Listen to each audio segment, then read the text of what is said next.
Hey y'all, sorry. Couple seconds late because I was on the phone and he was talking to one of his TTs and he threw a whole fit after she hung up. So I know it's another impromptu live. So I'm gonna give the folks a chance. I'm not kitty. I'm not kitty. You got a lot to say. Well, they can't see you down there. You gotta stay up here for them to see you. I just have to play with the Okay, well go finish your spaghetti then. Go finish. Hey ladies. Hey Miss Lex Lex. Hey lady. How's it going? Oh boy, oh boy. Hey lady. I see the people are coming in. Say hello, so I know you're there. Oh goodness me. Oh, thank you. We're in between styles, so I took his old braids out and he'll get braided up again today. Uh hey, destined for greatness. Hey Sure. How y'all doing on this Thanksgiving week? Listen, look at your nose. No. Your nose is a mess. Oh, It's me. having a toddler. I'm mommy. Hey Latanja. Welcome, welcome. I'm Come on mommy. in. Hey Tanika. Hey. I know. I know. It's okay. It's okay. We're gonna be okay. I promise we're gonna be okay. I'm not in school anymore. I graduated in 2020. Yay! Did I say you were in school? I did say you were in school in the last slide because you're always taking a test or something. So if you're not in school, what you taking tests for? Nah, busy watching Home Alone and building a bench for the porch. Okay, DIY. Leave mommy's phone alone, please. PT said, "Hey, Jay, hey, handsome. Hey, handsome." Look at all the hair. Yes, y'all. This is why he's often confused to be a girl. All right. All right. So it is embryo report day number 6. You've been following me on Instagram. You know my day 5 report didn't go so well. So the last time I was here was the day before my retrieval. So just in case you are not on Instagram, let me catch you up to where we are. So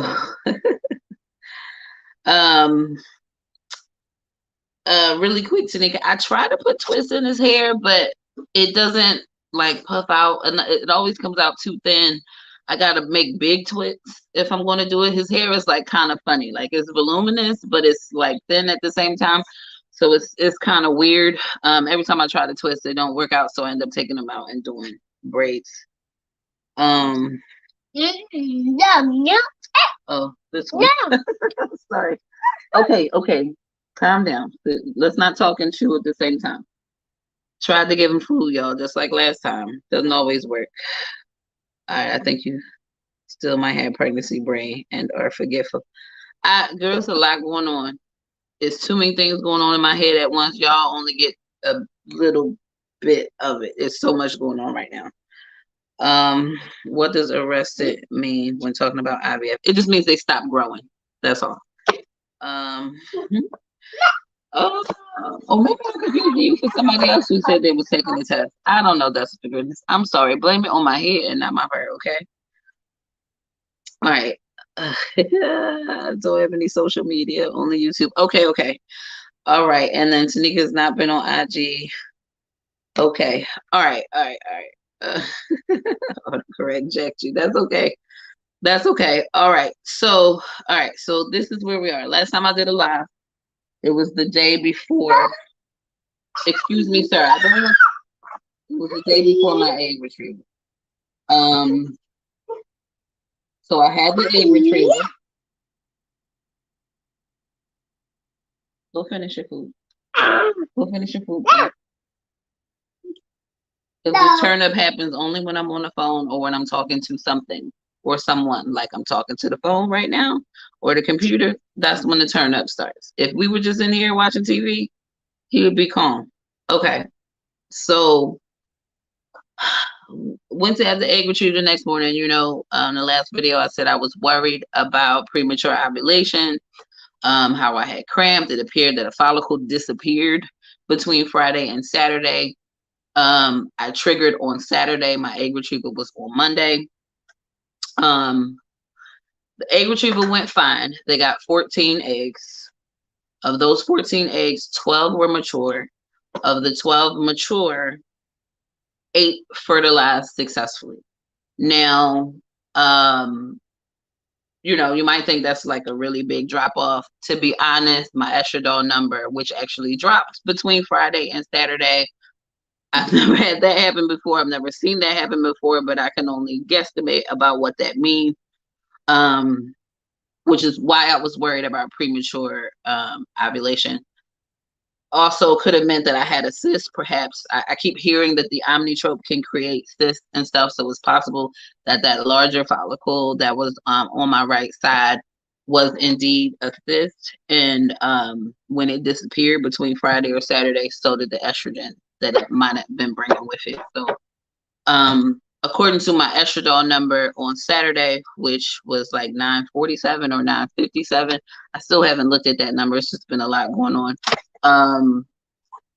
Indicated to me 6, maybe 7 mature eggs.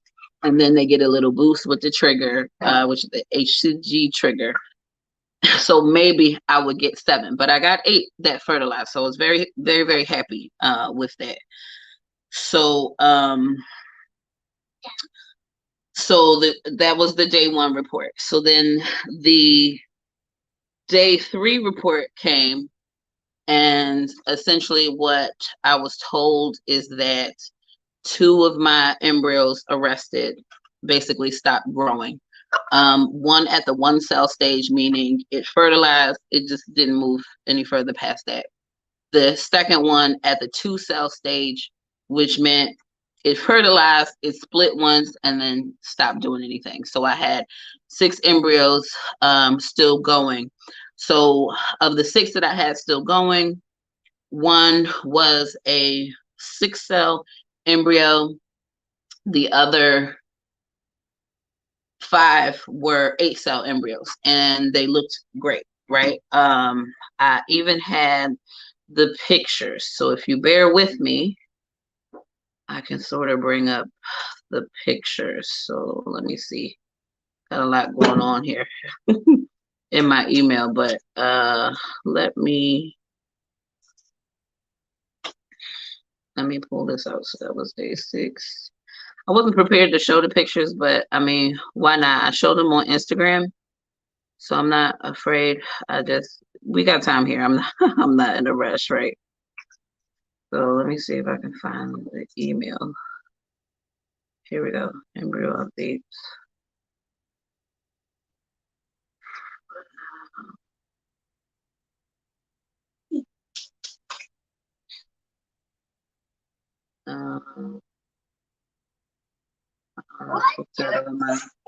What? All right, let me see how I can do this, because this has all my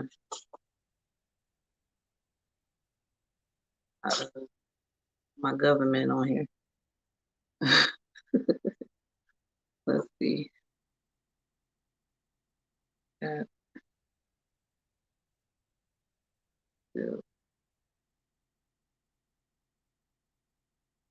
Same one. I just close that.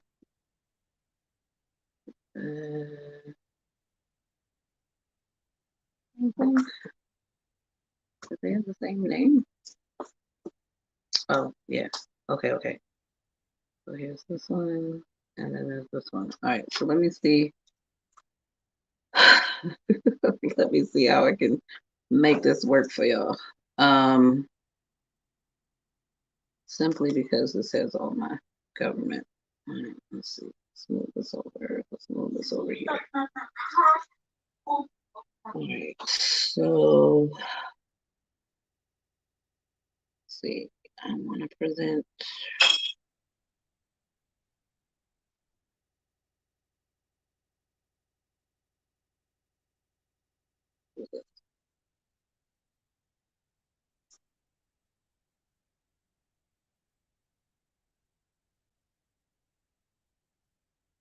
All right.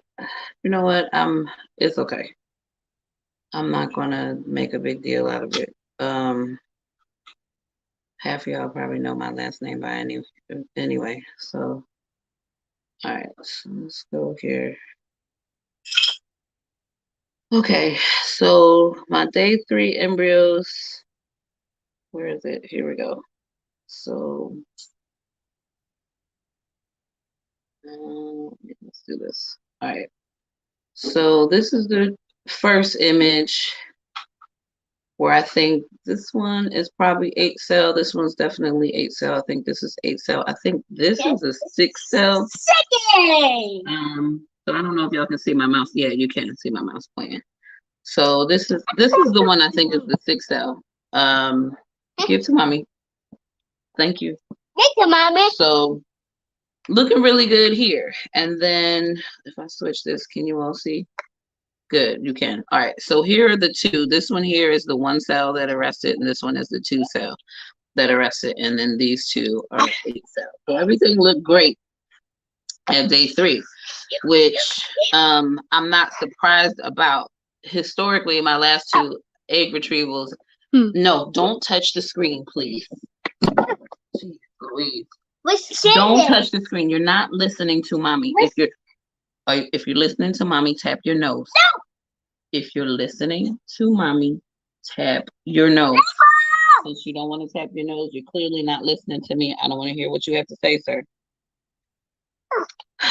Not in the mood today. Not today. We done been through this.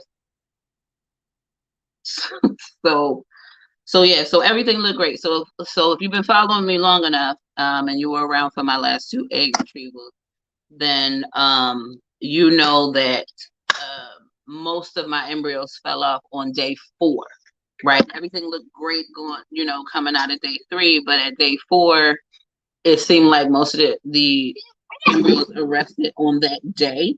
So when I got to day 5, even though I might have had 10 that were still there on day 3, I only had 3 blastocysts by the time we got to day 5 or 6.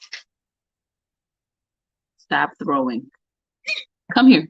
Come here. Clearly, you're upset with something. Come here. Tell mommy what's wrong. Stand up. Stand up. Stand up. You want to sit up here with mommy? Yes, Mom. Mommy is talking about something very important. So you cannot be acting a fool. Okay. Have a seat. Why are you acting like a baby? See me, I'm a baby. Right. So you're not a baby. You're a big boy.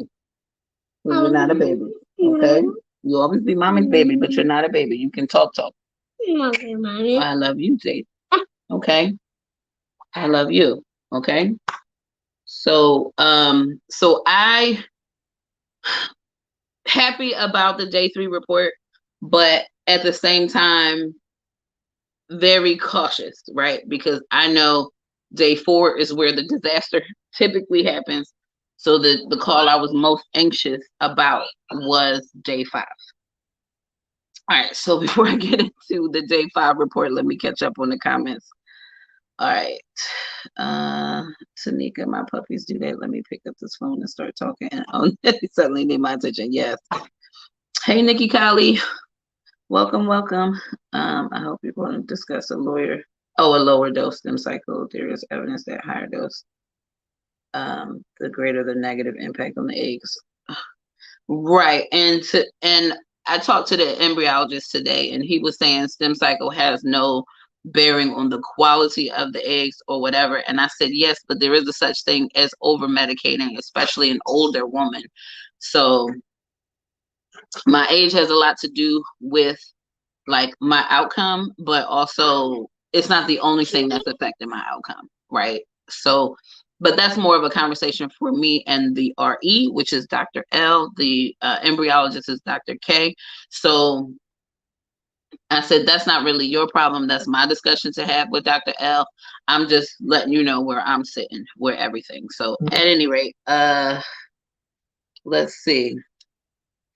6 and 8 cell. I'm not familiar with the terminology. Okay. So Miss when the egg fertilizes, right? Essentially, well, this is what cells do every day. They copy and split, copy and split, copy and split. So that's what happens at conception as well.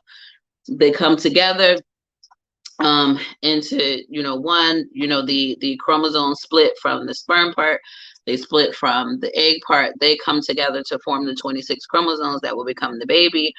It takes about 24 hours, and typically you would see sort of like a one cell like this, not with two things here. Typically you would see one, right? Or actually maybe you would see two, I'm not sure. Listen, I'm not the professional, but generally there's one cell. What happens is that one cell splits into two cells. Those two cells split into four cells. Four cells then split into 8 cells. These things take time. So by day 3, you really want to see 8 cells.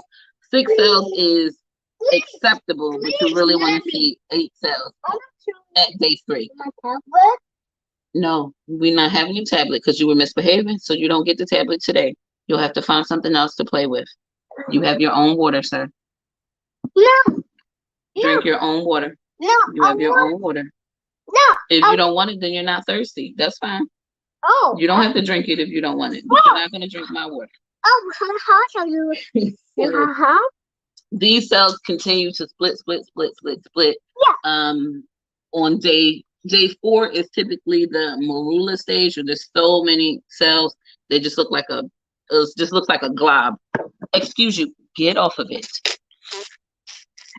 Back up. Back up. Back away from the tripod.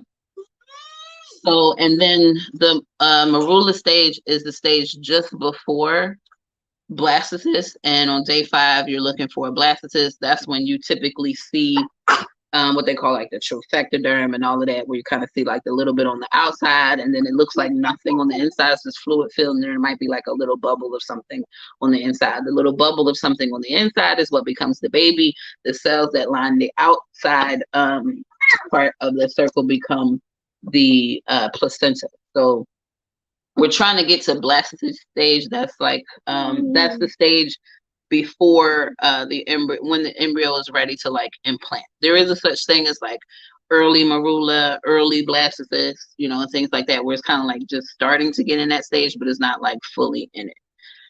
So, I mean, these look good.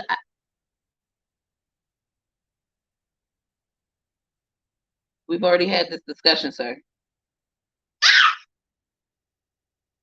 It was up on the back of my car. So hopefully that helps. So you understand when I say 6 cell, the cells are separating appropriately as the embryo is maturing, right? So let me get back to the questions. Cells go through changes in development. Oh, cells. Cells instead of sales.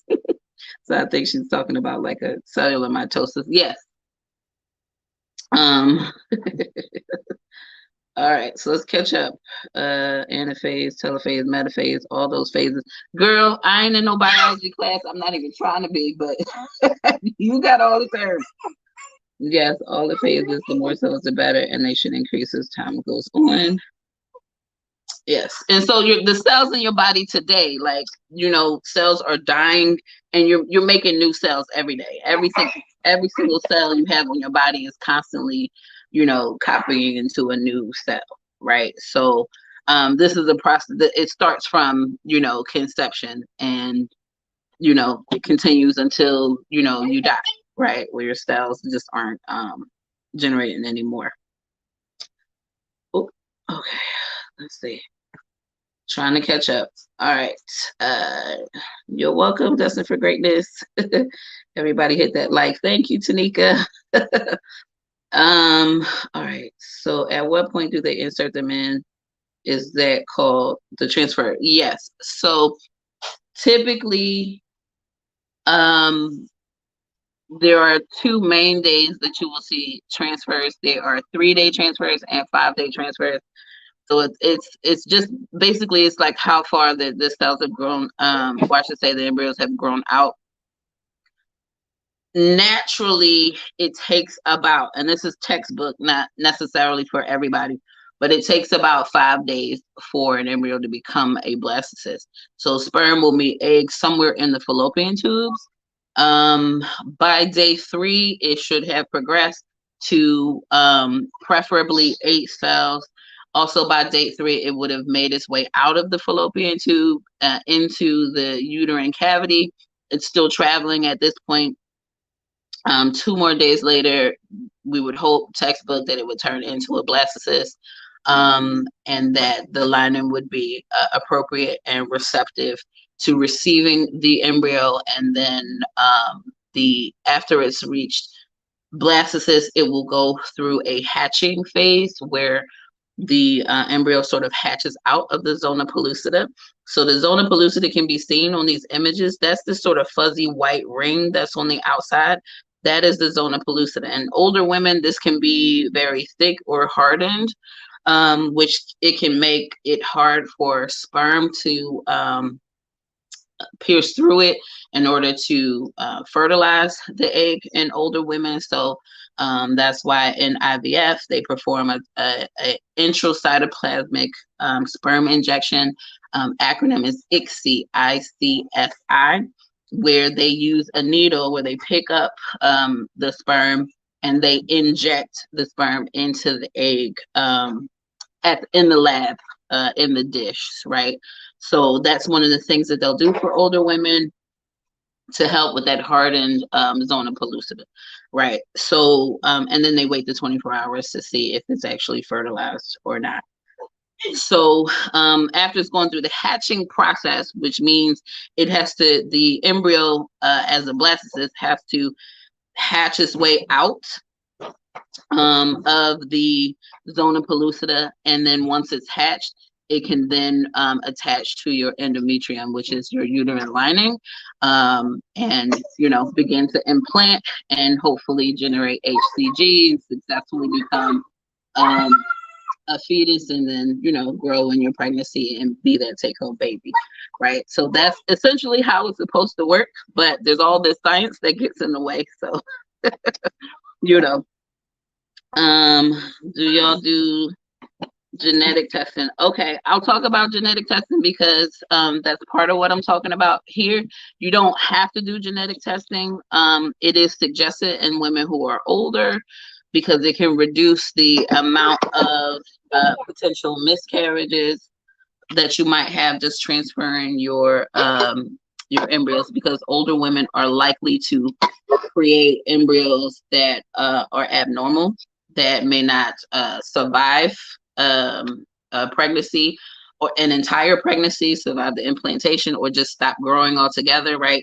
That's part of why some of these embryos don't continue to grow, like these two here that just stopped. We don't know exactly what made them stop, but most likely it is the fact that maybe the egg that was used. I'm using donor sperm, so we know that is a younger specimen, but that my egg is likely not of the best quality. So when your egg is not of the best quality, like I said before, when the sperm is introduced to the egg, the sperm has 26 chromosomes, your egg has 26 chromosomes. Both specimens have to split chromosomes, right? They're all paired up. They have to split, like literally split apart. You could probably Google, the chromosome split and all of that. They have better picture images, but let's just say I've got 13 over here and 13 over here, and they're all like this. Essentially, they have to pull apart and separate. That happens on both sides, on the egg side and on the sperm side. And when the egg is not of the best quality, that separation is not always clean, right? Sometimes what'll happen is, one of the chromosomes that's supposed to split will it'll stay stuck, right? And it'll break off from this side. So like now I don't have this finger, right? It'll break off and end up over here. So now you end up with an extra chromosome going into the fertilization part, right? Sometimes they don't break off. Sometimes they'll tear, right? So you'll get pieces. So maybe this one will stay over here because not, the part, let's say this hand is going to match with the sperm and this hand is just kind of going away. Sometimes you'll miss pieces. So instead of the whole finger, you'll get part, right? You'll get part of the chromosome. So that's what you call like deletions in the chromosomes. So you can have extra chromosomes. You can have not enough chromosomes, like maybe the whole chromosome didn't come over.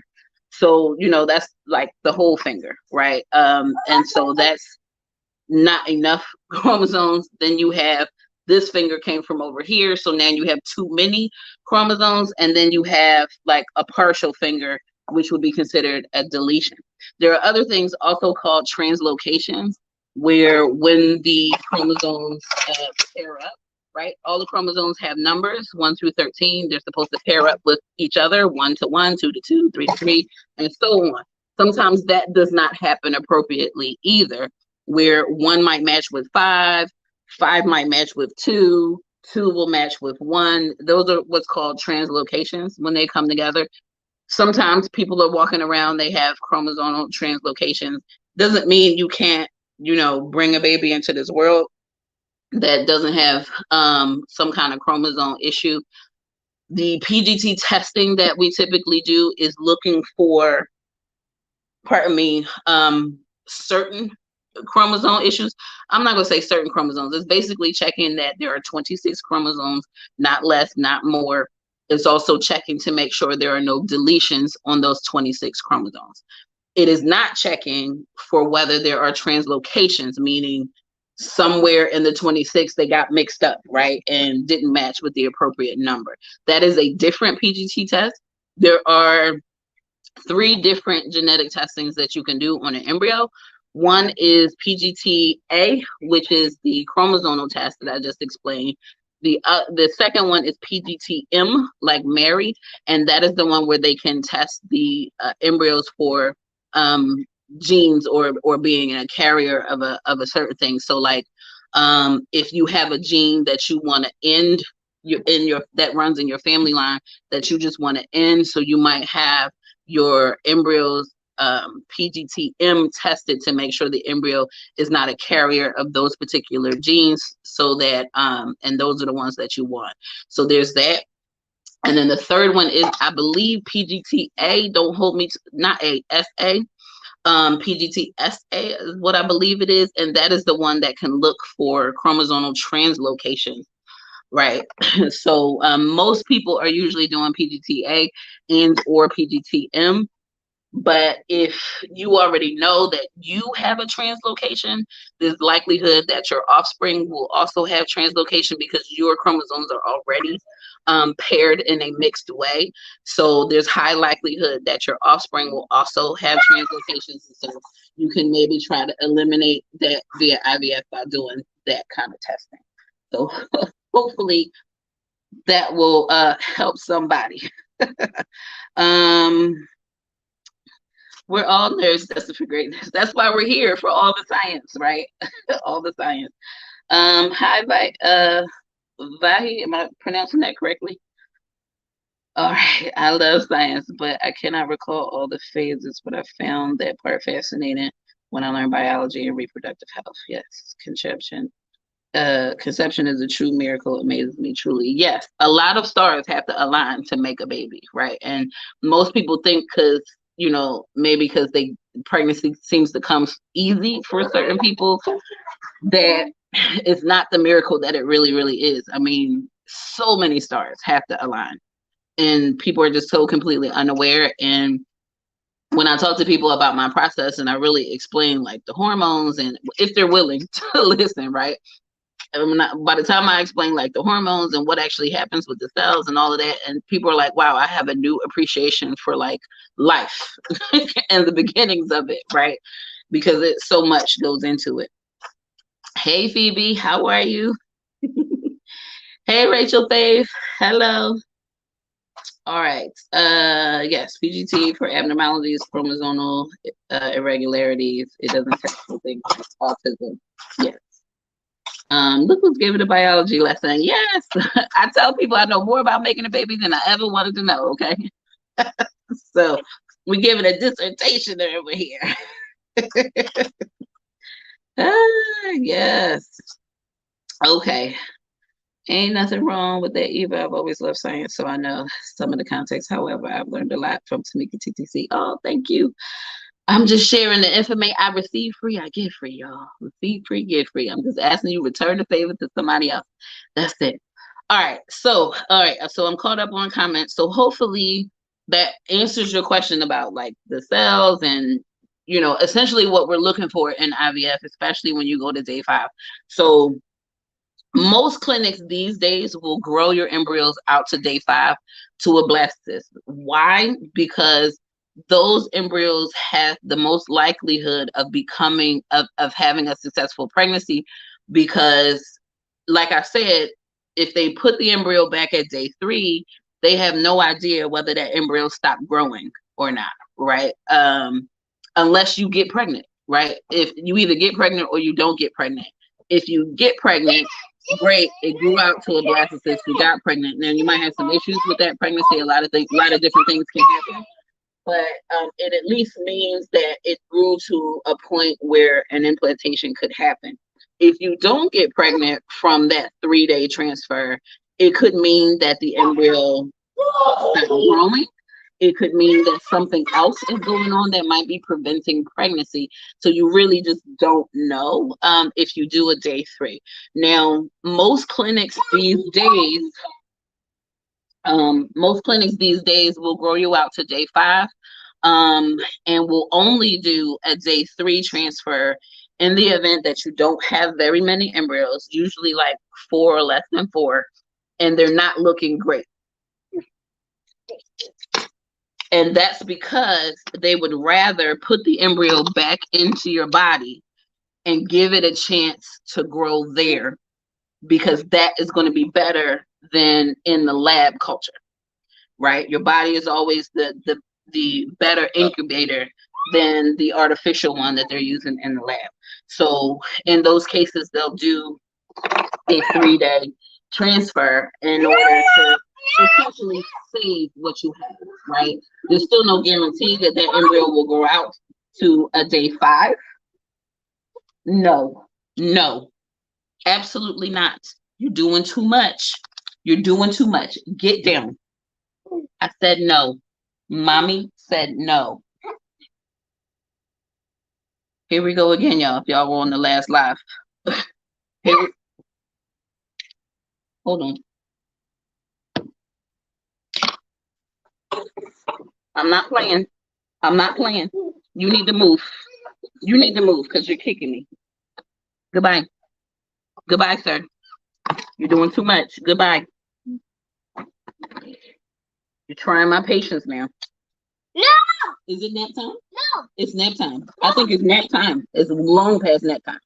Somebody needs to take a nap. Don't get behind me. No, I don't like that. Excuse me, sir. Stop throwing stuff around. He's angry now. So, anyway, yeah. So a lot of times when they do what they do, they're really trying to save what you have. It's an effort to save, but in all actuality and statistically, a day 5 embryo has a greater success than a 3-day embryo, because there's more confidence level in it, because it grew out to day 5. We know it grew out to day 5. With a day 3 transfer, you don't know whether it grew out or not. Yes, neurotube development. Yes, we appreciate this science, math, respect. Indeed, it's powerful information. Yes. Hey, Sean. Hey, lady. You made a live. Hey, lady. The 3-day fresh was my experience. Yeah. So it really just depends. I know. I mean, I guess a while ago, clinics would do either a 3 or a 5. I guess it was just a preference of the doctor. But these days, from what I've been seeing, it seems like the clinics, or I should say, the clinics who publish this information on their websites, what I've been seeing, a lot of the larger clinics will only do day 3 in the event that the patient has fewer amount of eggs that have come out, or I should say, for fewer amount of fertilized eggs. Usually that number is like 3 or less, sometimes 4 or less. And then they will grow them out to 3 and then freeze them or transfer them at 3 because they're scared to lose them. But in my mind, you keep trying me. Do not get up there anymore. Do not get up there anymore. I'm not playing.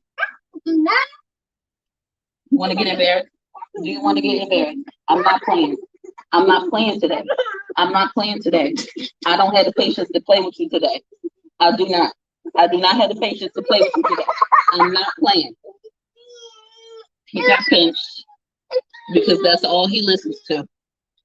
Talking nicely doesn't work. He keeps doing what he's doing, and now he's being disrespectful, blowing raspberry. You better find some respect, and you better find some respect real fast. So I'm not dealing with it today. We've been dealing with it all day. All day. So anyway, yeah. So a lot of times just the confidence level is there better in the 5-day, but they will do it. But that's really the difference between, or I should say, these days. Now you may find the clinic that's willing to do 3-day no matter what.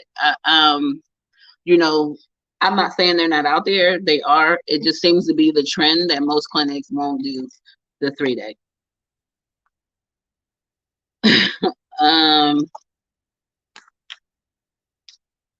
Whew. Tanika, are you ready for this stage again? Listen. Are you, Tanika? It takes a lot of patience, girl. And I tend to think I don't have very much patience. I've been trained in patience, all that years of training and patience. I guess those lessons have done something for me because I got way more patience than I ever thought I would ever have. So, Chef Wilson, you're giving great information. Thank you. All right, back in the early days, it was always 3-day fresh. That's old school before they figured out the process to grow it to 5-day. Yeah. Tyler stage, it's a nightmare. He's just in the stage. Give it here. Sorry. Give it here right now. Because first of all, you shouldn't even have it. I'm not playing with you. Spit it out of your mouth. Spit it out. Where'd it go?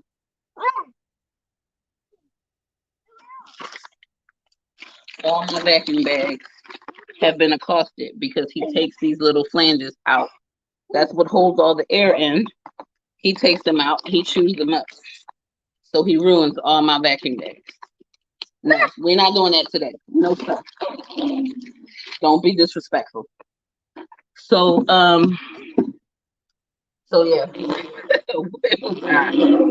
Sorry about the distraction, y'all. That's single mom life.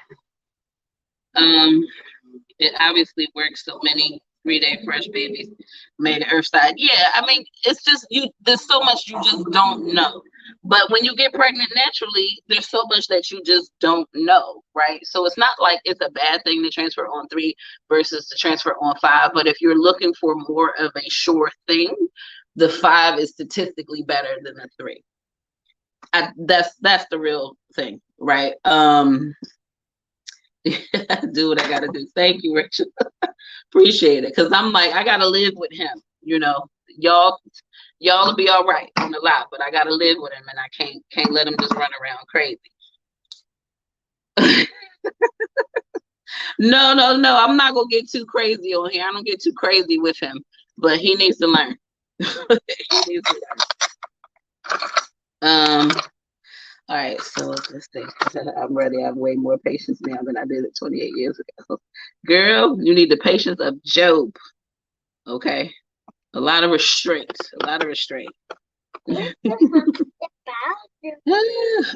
I'm able to recognize what a gifted child is now in a way that I couldn't appreciate in my 20s. I know my role is to guide the soul and shepherd the earth side. Yes. Yes, maturity brings patience. Yes, it does. Yes, I love that as well. All right, so okay, so here are my 3-day, all 8 that fertilized successfully. I think this was the 6 cell. Like I said, these were 8, and then here are the 2 that arrested, and then the others. Okay, so there's been a big question with me as far as whether I was going to do PGT testing or not. I've been having this discussion from the very beginning about PGT testing, and that is I did not want to do biopsy for PGT testing unless I had 3 embryos to biopsy, at least 3, because 4 years ago when I did this at the same clinic, biopsy for PGT testing was $2,500. That's just the biopsy. That does not count the actual test of the sample that they get from the biopsy. That is a totally different price, a totally different charge, and it goes to the lab itself. At the time, that was $150 per embryo plus $150 in shipping and handling. So both times that I did IVF previously, I had 3 embryos that were biopsied at $2,500 each time. So, and I did back-to-back IVF egg retrievals then. I did my first retrieval in June. My second retrieval was done in August. So I paid $2,500 in June to have them biopsy, and I paid another $2,500 in August to have them biopsy. The three embryos going, like I said, $150 each plus $150 for the shipping and handling. So another $600 to have them tested, right? So this time around, it's now 4 years later. The biopsy costs $4,400, not $2,500, not $3,000, not $3,500, not $4,000, but $4,400 to do the biopsy. Just the biopsy, not the test itself. So, hey Rachel, any transfer would just be 1. I'm not transferring more than 1. So, I made the decision to not do a transfer, to not do PG. Get down. Get down now. You think I won't embarrass you? You will get embarrassed. I'm really giving you a whole lot of grace here, but you will get embarrassed, sir, if you keep behaving this way.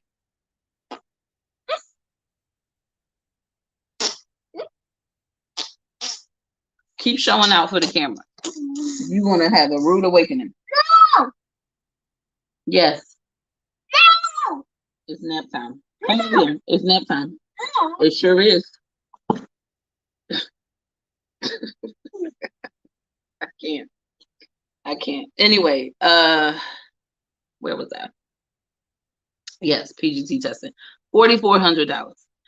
So I made a decision to not do it unless I had 3 when I thought it was $2,500. Now that it's $4,400, I considered raising that number because $4,400 is a lot.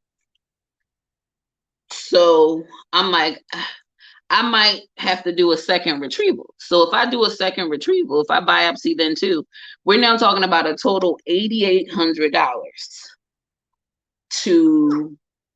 for what, right? Because when I did PGT testing before, 3 embryos went, only 1 came back normal. That was always the second time, same thing happened. 3 embryos went, only 1 came back normal. The one that came back normal was always the best graded quality embryo out of the bunch. And so in my mind, it's almost like, well, am I wasting my money with PGT testing? I could just not do PGT testing and just transfer the higher quality embryos first, because those are likely the ones that are normal. But I am 4 years older. So the thought is, I might not get any that come back normal, right? If I get something that comes back normal, it is likely 1. And if I get anything back. So $4,400 is just not the gamble that I want to make as a single mom now, right? The decisions I was making 4 years ago was as a single woman, not as a single woman that's got a kid here that eats like he's a 30-year-old man and goes to daycare, you know what I'm saying, and needs clothes and love and attention and toys and all of that great stuff. So the decision making now financially is very different than it was 4 years ago. Yeah, sure. He either said come on or he said calm down. That's his thing. He'll say okay, calm down. You know, he's something else. He's something else. All right. Will you do transfer one of these little precious little embryos, or are you going to have to do the same regimen like you did with your son? What do you mean by regimen? Or do you mean the protocol with the transfer? Yes, 4,400. Too much. That's for greatness. Thank you. So, yeah. So my thing is, I'm hard fast on this, you know, rule for biopsy is I need at least 3, because in reality, while my insurance will pay for transfers, even if I were paying for transfer out of pocket, I could do 1 to 2 transfers cheaper than it would cost to biopsy these embryos. So in my mind, it does not make sense to biopsy 1 or 2 embryos. I'd rather just transfer them and take the risk of miscarriage or being an unsuccessful transfer. There's also a risk that maybe it's an abnormal embryo and that might turn into, you know, maybe a baby that will have a hard life. That is a lower risk. Get down. We already had this discussion. I said get down. I don't want to. If you're listening to mommy, tap your nose. You're not listening. You want to go to timeout? You want to go to timeout? Because you're not listening. You're not listening. Mommy does not like what you're not listening. I said I don't want you on the chair like that. Do not climb up on the chair like that. Do you hear what I'm saying? I think you do. Don't play with me. All that laughing he's doing just makes me even more mad. What did I say about throwing stuff around my house? What did mommy say? Do not throw anything around the house. No. Don't play with me. No. Do not play. No. Get down. I say get down. No. I'll come over here right now. It's nap time. Yep. No. No, you had your opportunity to eat your SpaghettiOs. No. Now you sit right here because you don't know how to act. No, you don't know how to act, so you can sit right here. I'm not playing. I'm not playing. No.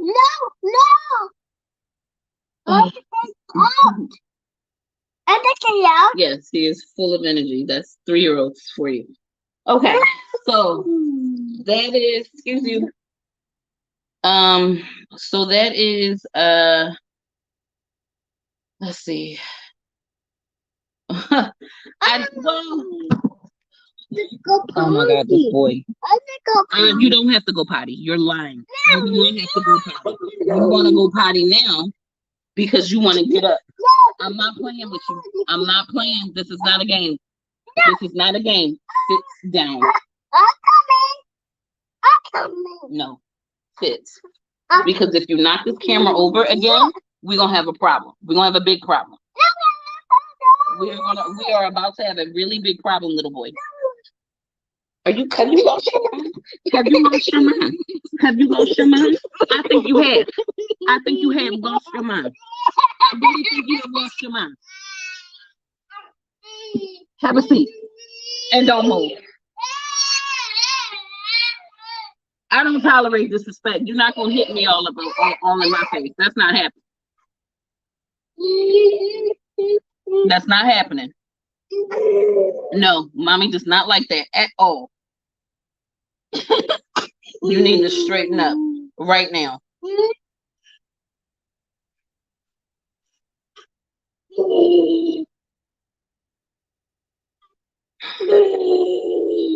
I think you had to do like bed rest, Lovenox shots. Okay, so Lovenox was part of my protocol that probably helped, even though I don't have a blood clotting problem. It was a prophylactic dose, just in case. We were kind of like just trying to try anything because it was my last embryo. The bed rest was because I did develop a subchorionic hematoma. And so we were trying to wait for that to resolve. So I was on, I guess you could say bed rest or pelvic rest, to help that resolve. And that was just to keep my pregnancy. I was on estradiol. I did go on extra progesterone because my progesterone levels were a little low at the time that I had the hematoma. And I was on estradiol. I went on extra estradiol and extra progesterone. So instead of 1 shot a day, I was taking 2 shots a day. And I stayed on it a little bit longer. Because the hematoma did not resolve until about 10 weeks. And then it was about weaning off of it. So I ended up, but I was on so much progesterone, it just took longer to wean off of it. All right, he's about to be wrestling for that, but sometimes that's what it takes. Yeah, that's what I'm trying to get him to do is like just wrestle him down because he has not had a nap today. So he's on 1,000 because he has not had a nap. He really is tired, but him hitting me in the face, no, sorry, live or no live, we not accepting that around here. He's not going to think that that is acceptable behavior in any kind of way. So I have to address it when I have to address it. Ain't nobody got time to hit pause. You know what I'm saying? So it is what it is. Yeah. I remember what's your daughter, the first embryo didn't stick. Yes. The first embryo didn't stick. There's a lot of reasons behind that. I think part of it was I had no idea where my vitamin D was. Vitamin D can affect your implantation. Also, the RE at the time would not let me do progesterone and oil. And so the suppository that I was on, my body was not absorbing. So when he did my beta, which of course was negative because I was already bleeding through the progesterone, my progesterone level was like 4. So it definitely wasn't high enough to support a pregnancy, like at all. Probably wasn't high enough to even prepare my lining for a transfer. So it is what it is. You know, you live and you learn. I learned a lot from that cycle. But you know, it's unfortunate. You know, the reality is, you know, had that cycle worked, baby G wouldn't be here, right? Life would be totally different because I would have a little girl instead of a little boy now. Who knows what life would look like? I don't know. I can't imagine my life without him right now. Oh my gosh, I had like 100% battery and now I don't. So, oh geez Louise, now I need to charge this phone or I'm gonna lose my camera. Give me a second. Watch out. Please, what do you need help with? What do you need help with? No, I think you need help with a nap. That's what I think you need help. I think you need help with a nap. What have you done with the charger? What have you done with the charger, little boy? With tablet. With tablet. You have done something with the charger. No, you're not getting your tablet. You're especially not getting your tablet because you were misbehaving. What have you?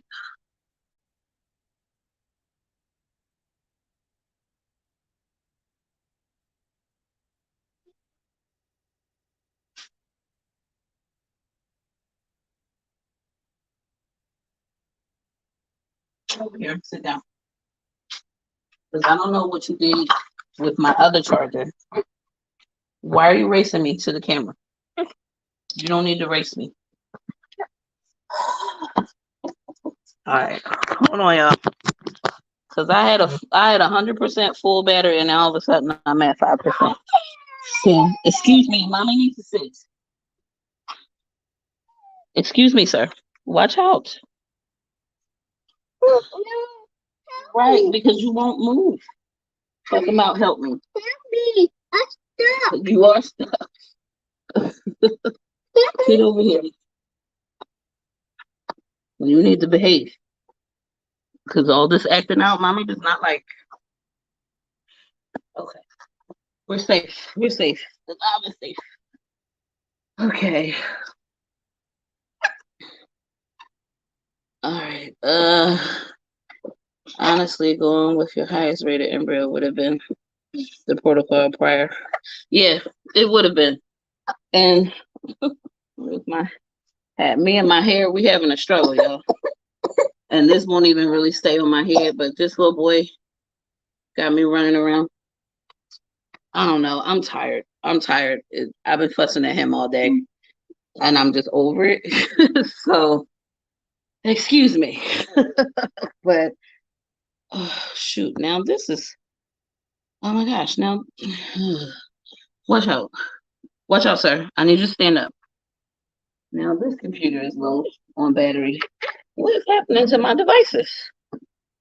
It's like the battery gauge is. Everything is a lie. Everything is a lie. I'm a mess. I thought I had it together, but apparently I don't. Come here.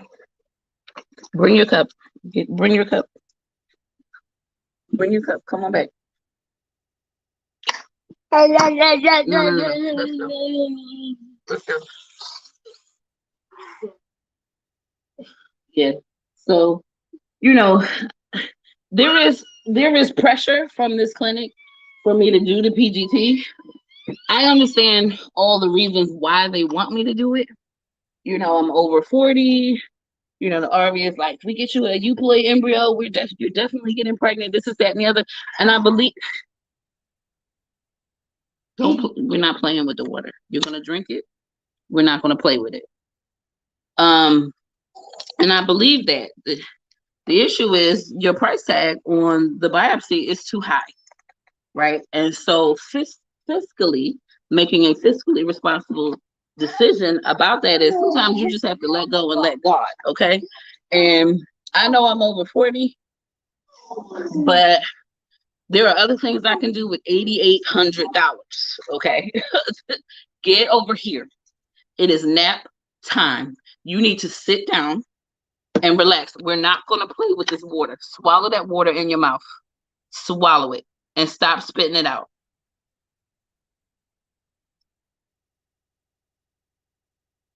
Y'all can't see the water dripping on my leg right now because he's playing with this water. Don't touch this water no more. Have a seat. Have a seat.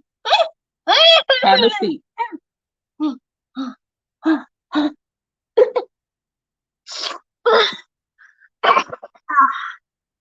I don't know why you over here playing with me. Have a seat.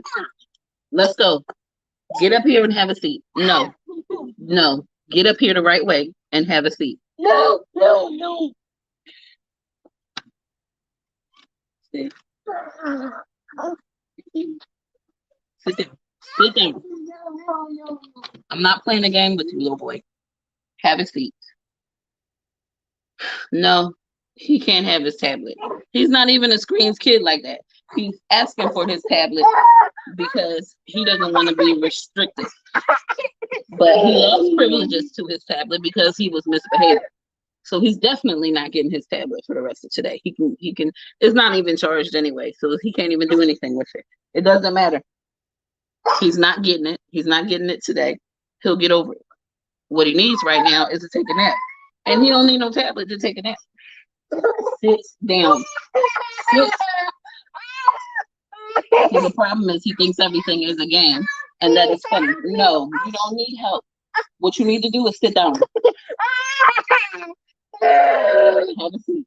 You see him looking at the camera? That's him hamming it up. He's not in distress. He's not having any trouble. He thinks this is a game. Have a seat. Have a seat. Have a seat. Listen, we done went through this like 2 weeks ago. I'm not gonna keep doing this with you. I'm about to lose my freestyle Libre. Then I'm gonna really be mad because this is about to come off of my arm. Messing around with you. Do not. I don't have time. You don't need help. So cut it out. Sit down. Listen, I'm not playing with you. I'm not playing.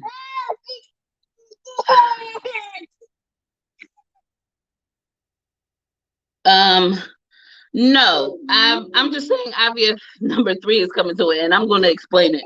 But I am at the end of my process, right? Like, I have the sperm that I have. Once that's exhausted, I'm done, right? So I'm not going to buy any more sperm once I've exhausted what I already have. That's the end of my TTC journey.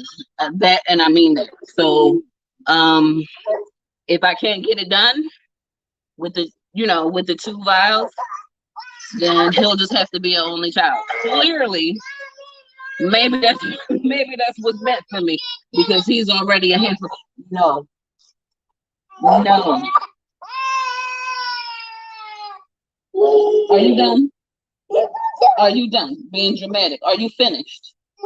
Because mommy's trying to talk, and you need to use your inside voice. No, no, don't put your hands in my face.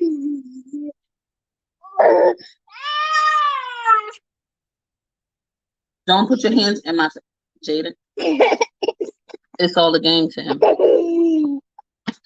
It's all a game, and I'm not playing. Night time. No, it's night time now. No, it's night time now. So let's take a nap. No, let's take a nap. That's what we're gonna do. We're gonna take a nap. Yes. You're embarrassing yourself because you don't know how to act. So now it's time to take a nap. What is your problem? Tell mommy why you're upset.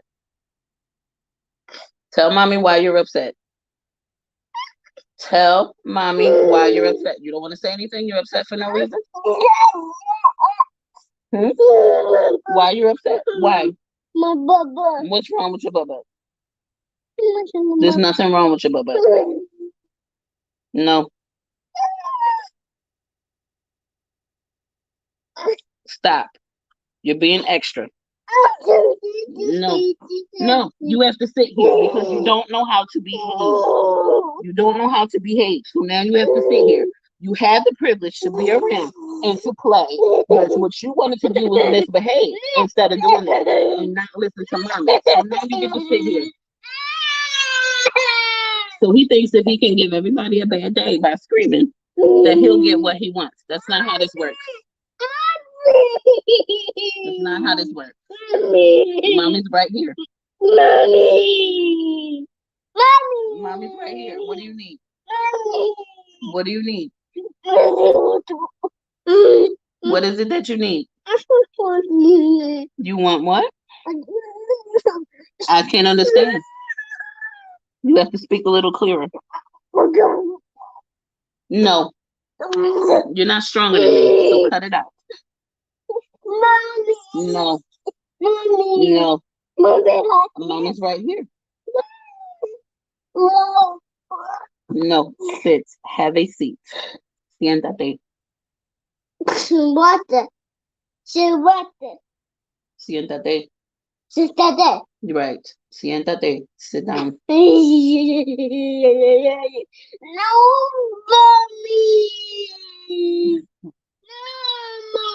No. No. If you knock this laptop out of my lap, we are gonna have a problem. I said have a seat. Siéntate. Sit down. Sit down. No, sir. Mommy's right here. Mommy. Why are you calling me? I'm right here. Mommy. You don't have to scream. I can hear you. I can hear you and I can see you. What's the problem? What's the problem, sir? No. Instructing him not to move doesn't work. That's not going to work. He's going to be running all about. And if he would just sit and do his own thing, he would have been doing that already. No, he wants to be over here. He wants to ham up because he's looking for mommy's attention.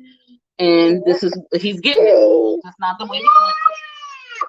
But he's getting it. Thank you, Tamikia. Yeah. He has to find another seat or the flip. Yeah. He won't sit still. No. What he wants to do is disrupt. He has the whole length of the room that he could be playing with. But instead, he wanted to be over here. He wanted to be hamming it up for the camera. He wanted to be screaming and over talking me and being disruptive. That's what he would rather be doing. And now I go potty, you go potty, and you come right back. Go potty and come right back. The potty's right there. Go potty and you come right back here.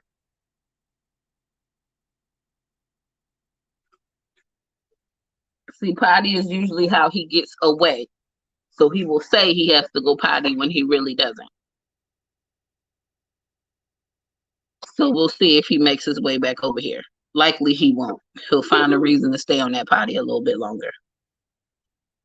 All right. This may be a premature question, but would you do a surrogate for any one of these embryos or embryo adoption, or would you just have one child only? So surrogates cost money. I've been asked the question about would I do donor eggs? At this point, no. It's cost prohibitive. It's cost prohibitive to pay for a surrogate, to pay for donor eggs. It's not. Yeah. I can't justify spending that money to have another baby. If I did not have a child already, I am open to both of those if necessary. But because I have a child, I cannot justify spending that amount of money. The amount of money that I spent trying to get him, I can't justify spending that same amount of money to get a second child either. Because every dollar that I spend is money out of his mouth, right? It's food out of his mouth. So, like I said, there are better ways for me to spend $8,800, right? Don't play with it. So that's why this is such a hard and fast. If I were a single mom, I'd have sticker shock. Don't get me wrong, but I'd probably be a little bit more open about paying this price if I did not have a child already.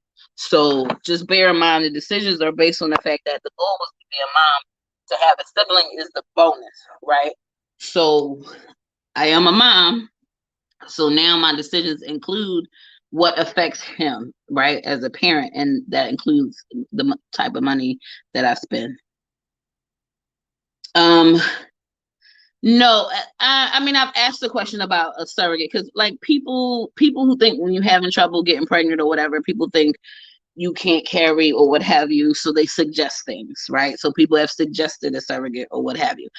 I have considered this provided I needed to go that route, right? There's no indication that I require a surrogate. I did not have any trouble with my previous pregnancy. I'm not too busy, to carry my own baby or anything like that. So a surrogate is not something that I required. But if I did require it, it's something I would be open to, right? So it's kind of like that.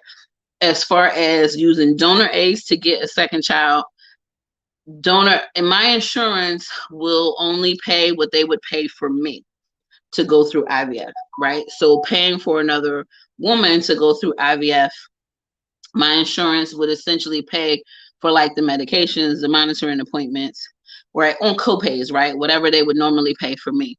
As far as like agency fees, the donors fee and all of that, insurance doesn't cover all of that. That's extra on top. So again, cannot justify spending that amount of money. These things are very easy to suggest to someone who's having trouble, but unless you are aware of what they actually cost, maybe you shouldn't suggest it, right? Like that's always been my advice to other people, because a lot of people will suggest adoption, like actual child adoption. Well, there's levels to that, right? If you want a child that's, a teenager or a young child, like maybe elementary school age or what have you, there's always like fostering to adoption and all of that. But if you want to adopt a baby, right, like a just born baby, that process is a lot more expensive than trying to go through IVF myself, right? I have a friend who was a single mom by choice. She had no interest in carrying. She went straight to the adoption option. She had to retain a lawyer for $40,000 up front. $40,000. And adoption is not guaranteed either. She had got matched with a family. It wasn't working out while the girl was pregnant, so she had to, basically back out of that situation. She got matched with another family. These people come and ask you for money. Oh, we can't afford our bills. Well, you don't want, the gestational carrier of your child to not have electricity or hot water, right? So, they work it through your lawyer so that now all of a sudden you're paying their bills because they're carrying your baby. And not saying everybody is out for it like that, but there are a lot of people who take advantage of the situation in that way. And a lot of that was going on with like the first family that she was matched with, which is why it eventually didn't work out. So it's just, you just never know, right? And it's $40,000 up front, right? And it's still a maybe. You have to go through a process where, the gestational carrier and the father, right, have to sign their rights away. Well, they get 3 days, depending on the state, right? They can get up to 3 days to make up their mind after the baby is born, whether they're going to sign that paper or not. And even after they sign that paper, I think in some states they can have another 6 months or so to change their mind. Right. So you're on pins and needles until all this time goes by because they can decide they want their baby back. Right. And that's adoption. Right. So when people make these suggestions, oh, you can just adopt a child, like it's really not that simple. It's not that simple. And it's way more expensive than what I'm already doing. So suggesting that I should go for a surrogate or that I should use donor eggs when my eggs might be okay, or they can at least still get some, or whatever the case, or suggest adoption without really knowing and understanding the cost of these options is irresponsible, right? It's just irresponsible and outright ignorant. So you just want to be careful about that kind of thing, or like when you make those suggestions or even ask those kinds of questions, because there's a lot that goes into all of these different processes, and a lot of them cost a lot of money. A lot of money. Yeah. Yeah, just throwing it out as an option, right? Because I had my chiropractor ask me, she said, I know a woman have you ever considered a surrogate? I don't need a surrogate. Right. But you trying to sell me on one because you know somebody who is one, right? So it's just like, all right, when I get there, I'll ask for your help, but I don't need a surrogate right now,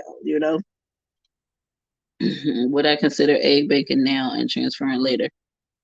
Like in 2 years or so? No. No, I got to do it now.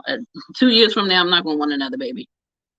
I'm just being honest. That's just me. 2 years from now, I'm not going to want another baby. I was supposed to do this last year, right? So I didn't want to get, like, 2 years from now, he'll definitely be out of diapers. I'm not going to want to go back there. And it just is what it is. I just, I want them to be pretty close in age. He's already going to be like 4, by the time this baby is born, right? If I can manage to get a baby out of this process. So he'd already be 4 by the time we got there. So it's just, no, in 2 years from now, I wouldn't want to have it. Now I could bank the embryos. My current insurance does allow me to bank embryos. So that's fine, but I'm not looking to wait to transfer, right? Not looking to do that at all. All right. Let's see. My first pregnancy was high risk, and still the surrogate route makes me nervous. What is she eating? What's her environment? What's her mental state? Too many concerns. Exactly. And then they come at you and like, oh, well, our lights are about to get turned off. We owe $5,000, to the utility. All of a sudden, that becomes your responsibility. Before you even got involved, they weren't paying their light bill. So how are you going to make this work if we didn't get matched? You know what I'm saying? So it's a lot. It's a lot. Yeah, it is a lot. A lot of people, use that. They take advantage, Yes, scammers. My hometown, I know a lot of females that were screaming the surrogacy. I worked in the court system. Surrogacy is expensive. It's also not regulated in most states. It just became legal in New York with the Child Parent Security Act. Some women earn up to $95K. Yeah, like it could cost like $150,000 to have a surrogate. You know what I'm saying? So surrogacy is not cheap, but people suggest this, but these are ignorant people who have no idea what this process involves or what it costs making these ignorant suggestions. And so sometimes you got to check the source, right? Like, who are you to make this suggestion for me? You know, or tell me what I'm doing is well, obviously what you're doing isn't working. Well, you don't even know enough about what I'm doing to determine whether it's working or not. Right? So, but you want to make a suggestion that just doesn't make any sense. So, you know, sometimes you got to educate people, and I'm here to educate people who make ignorant, you know, remarks. So I don't back down from them. I don't even like, you know, roll my eyes and keep it moving. No, I'm gonna let you know. No, that's more expensive than what I'm doing right now. Actually, quite more expensive than what I'm doing right now. So I'm gonna keep doing what I'm doing, and you can mind your own uterus. Please and thanks. Yeah, you have to follow your heart, girl. I rode the train and using my own eggs until it became cost foolish. Even after that, I still spent a bag on 5 transfers. This question's for Tanika. Let's see. Let's see. Is it the same? Hi, Khadija. Yeah, per state adoption rules are ludicrous. Yeah, and I mean, and my friend, she didn't officially have her daughter legally. I think her daughter was like 2 by the time, you know, all the paperwork was just finished, right? This child has been living with her. She's been raising her as her own child, and was not legally hers until the final paperwork was drawn. And that took about 2 years after the child was born. So it's, you know, it's tough. It's tough. And people just need to be, 1, more sensitive, and 2, educate yourself on the option you're suggesting before you suggest it. Plain and simple.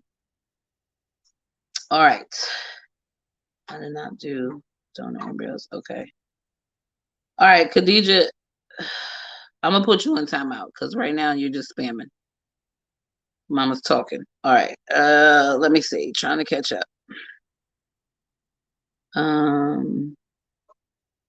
Okay, what do you hi July, we're talking about IVF today.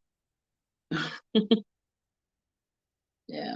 I wanted to create my own. Okay, I have to learn this process. I don't understand it yet. Come here. Get over here right now. Because you're pouring. Get over here right now. Get over here right now and don't move. Get over here right now. I done already fussed at you about what you just did. First of all, he doesn't even have on any clothes. Hold on, y'all. Get over here. Put this on. Because you over there making a mess because you can. Get over here and you sit down. You sit down because I'm done. I'm done for today. Sit and don't move. What did I say? No. No. Mommy. Sit. Mommy. See, I can't imagine having a child 2 years and be worried if they might not be mine. Would they take the child away if the paperwork didn't finalize? I don't know. I'm not. I mean, I'm not that well versed in it. I just know that her process, like, she was not legally her parent until 2 years after she was born. You know, and a lot can go wrong. And I think until all of that paperwork is done, she could potentially go back to her biological parents. Like, I think the parents are allowed to, like, fight the process that long. You know what I mean? And that's the danger. You know, you invest all this time, your emotions, and all of that in adoption, and it could very well not go your way. Not go your way. And like, adoption is very much so a maybe as IVF. You do all that work, you pay all that money, you put forth all that effort for a maybe. And adoption is a big maybe as well. We don't often hear about the stories where the adoptions don't work out, but there are plenty of them out there. You know, yes, mommy's right here. What do you need? No, I think you're sleeping. And what you need to do is lay down and go to sleep.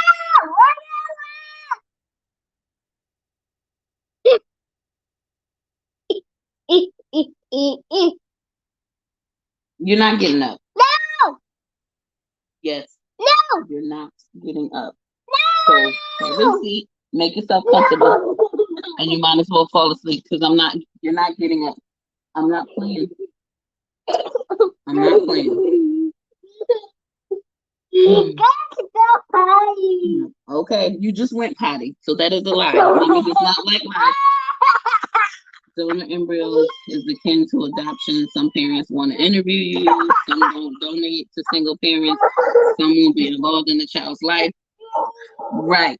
And that was the other thing that my friend had issues with, is finding someone who was willing to match with her as a single mom. And a lot of the adoption agencies tend to be very Christian based and frown upon the single moms. There are some out there that will work with single moms, LGBTQ families and stuff like that, but a lot of the adoption agencies out there frown upon the non-traditional families, and so it can be very hard to get matched that way as well. So it's like people don't consider your circumstance, they don't consider the logistics behind what they're suggesting, or they just plain out don't know. They're completely ignorant of all of it, and so they're just making an ignorant suggestion. And so sometimes, you know that person, better than me. So depending on whether they're just making an ignorant suggestion or whether they're just trying to be annoying, then you can decide whether you want to educate them or not. Whether it's your time and your effort. You don't have to go potty. You just went potty. So stop. No, you just want to get up. You're not going to get up. So what you need to do is chill out. No. If you gotta go, you gotta want to pull up. Go potty then. Go ahead. You go right here. You don't have to go potty. You just want to get up. No. Okay. That's what scares me about foster care. Yeah.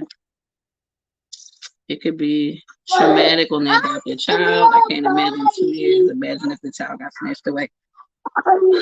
Wouldn't that scare the child? You think so? You just never know.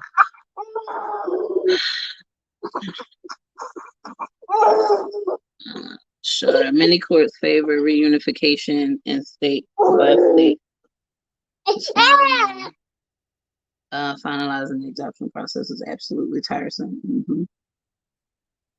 I am morbidly obese, so I don't even think IVF is an option for IUI, anything, so I have a long way to go. A mother. So I'm considered morbidly obese. Okay, my BMI is over 40.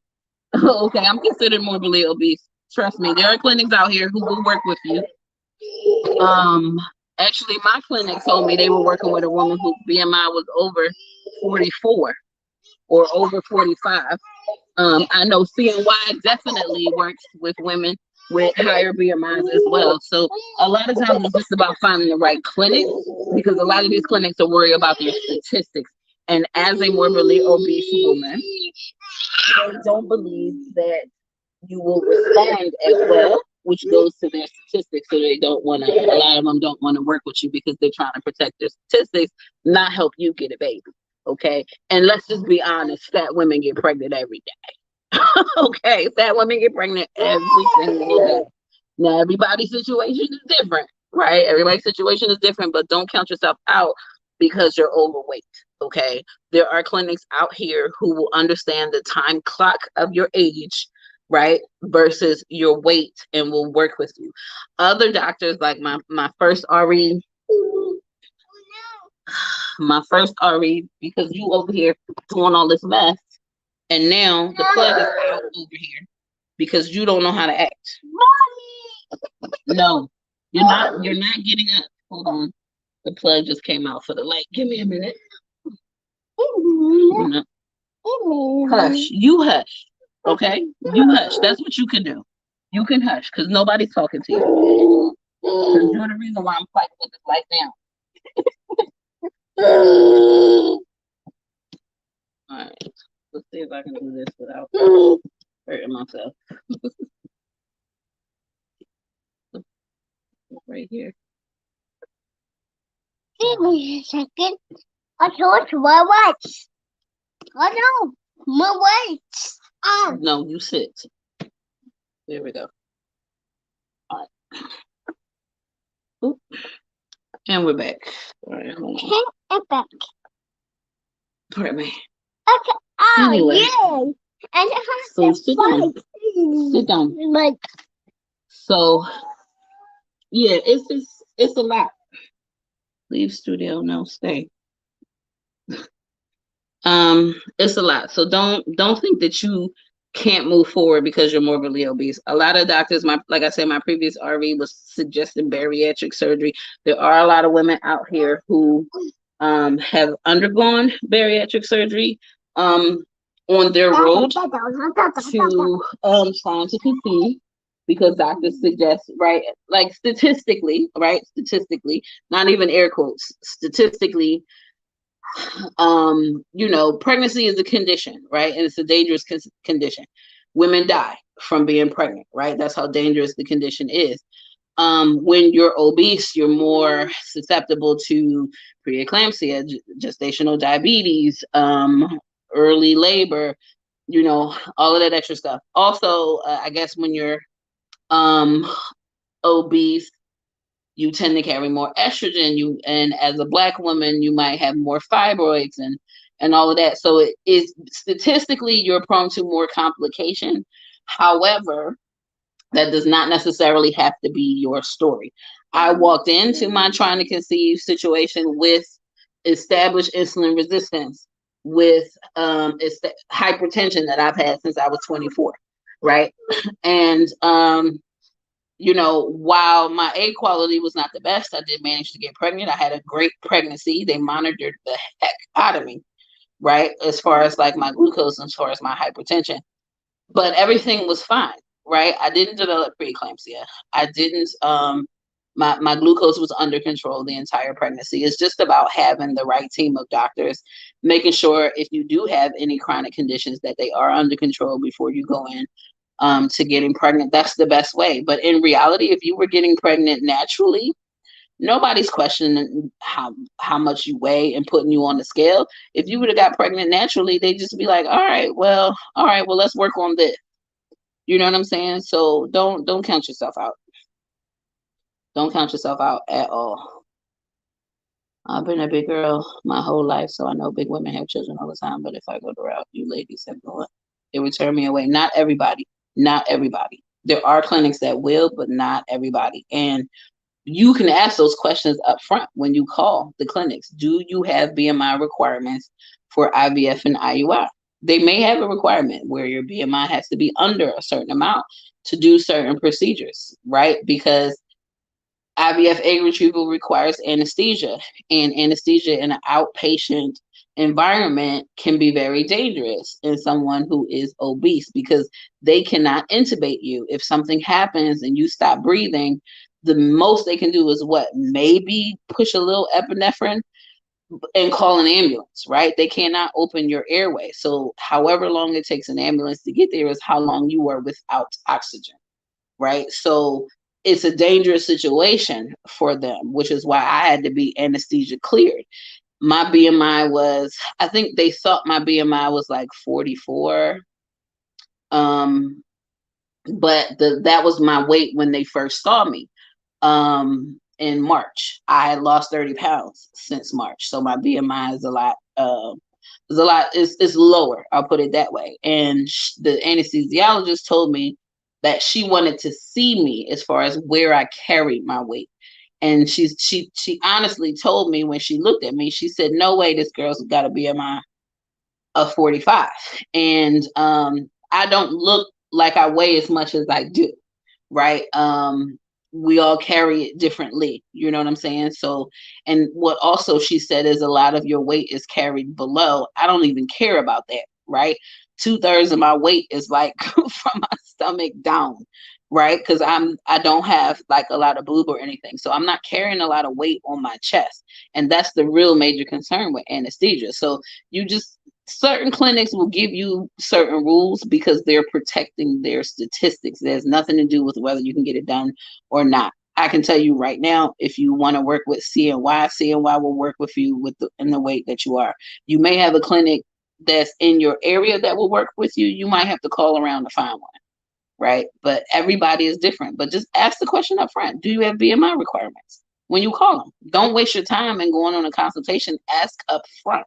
That way you know, oh, okay, if you know what your BMI is and you don't meet their requirements, you know to move on to the next clinic. Nobody's time is wasted. Because a lot of these doctors will bring you in, they'll not like your BMI, or they'll even say, no, we don't have BMI requirements, but you'll come in. The doctors don't really want to treat you. They'll send you on a wild goose chase, getting medical clearances and taking all kinds of tests, trying to prove that you're not healthy enough to go through this process because they don't want to tell you no. What they'd rather happen is that somebody else tell you no so they can go, oh, well, you didn't get cleared, and they don't look like the bad guy. So you wanna watch out for that too. See? Sleep. Just needed to calm down long enough. It's okay. So that happens all the time too, right? So you just gotta be careful, about that. Let's pull this down a little bit. So yeah, yes, you can do it. It's a process. Have you had your fertility levels checked? Yes. Sure. What did I mean? Oh yeah, the adoption process. Okay. I'll ask my GYN, and she looked at me like I was crazy, then gave me a statistic on having a baby with Down syndrome, blah, blah, blah, blah, blah. The statistic with Down syndrome could be about your age. That's not necessarily about your weight. Let's just be real about that. I mean, there's a number of things that your weight affects, but it doesn't have to affect you. Like everybody, when doctors look at overweight people, they automatically assume they're unhealthy. Right. There are plenty of overweight people who don't have hypertension, who don't have diabetes issues, However, there are statistics on how the medication is absorbed in your body when you have more weight on you. And for some people, they don't absorb well. For other people, they do. Right. And I really feel like my original RE, when I went into IVF, because he did say he was uncomfortable with going to IVF with me at my weight, at the weight that I was. But he wasn't uncomfortable doing the IUI. So your issue cannot be me getting pregnant as an obese woman, because you wouldn't be doing IUI if that was the case, right? So now that we're talking about IVF, and now you're saying, oh, I'm uncomfortable doing IVF with you at this weight. Well, why? Because an egg retrieval is not trying to get me pregnant, so that can't be it. And if you're trying to say, oh, well, don't you know that trying to get pregnant at this weight, you're at risk for this and this and this and this, and IVF puts you at an even higher risk. All of these are risk factors for all these things. Okay, but you didn't have a problem trying to get me pregnant via IUI. The difference there is they don't have to report IUI statistics. They do have to report IVF statistics. So you have to take it with a grain of salt. You have to read between the lines what a lot of these doctors are saying. And a lot of it has nothing to do with them looking out for you. Your OB is likely looking out for you, but everybody has their personal opinion about overweight people getting pregnant, or having children or whatever, right? So, and that is the issue that I had with this RE asking for medical clearances from so many other doctors of mine, because you're now asking for them to insert their opinion. If they don't like the fact that I'm a single mom trying to have a second baby, they're not going to sign their name. If they don't like the fact that I'm overweight, whether I'm a little overweight or a lot overweight, they're not going to sign their name on a dotted line. So asking them for their medical clearance and putting their name on a piece of paper is asking a lot. And in my mind, I'll do all your tests. You do the test, you're the RE, you decide whether you want to help me get pregnant or not. That decision should really be up to you, not all these other doctors who are not involved in this process. right? So just ask the questions, and depending on how they answer, because they might say, no, we don't have any BMI requirements, but read, if you do a consult, read between the lines about what that doctor's saying, because and if all of a sudden they want to send you on to get all these medical clearances and all these tests. Now, if you're over 40, expect these tests to happen, because just because you're 40, it's got nothing to do with your weight. It's got everything to do with the fact that you're over a certain age, and now all of a sudden they want a chest x-ray and the EKG and all this other kind of stuff to make sure you're just healthy to walk around, apparently. Right? So it's a lot of it is like a lot of BS and a lot of mess. But don't think because you're overweight that you just can't do anything. That's not really the case. You might just have to find the right clinic and the right doctor. All right, sorry. Yes, foster care. Researching all my options. Girl, you need a new OBGYN. That statement is pure ignorance. Do you need a referral to the RE, or do you have coverage that will let you go straight to the fertility clinic? Yeah.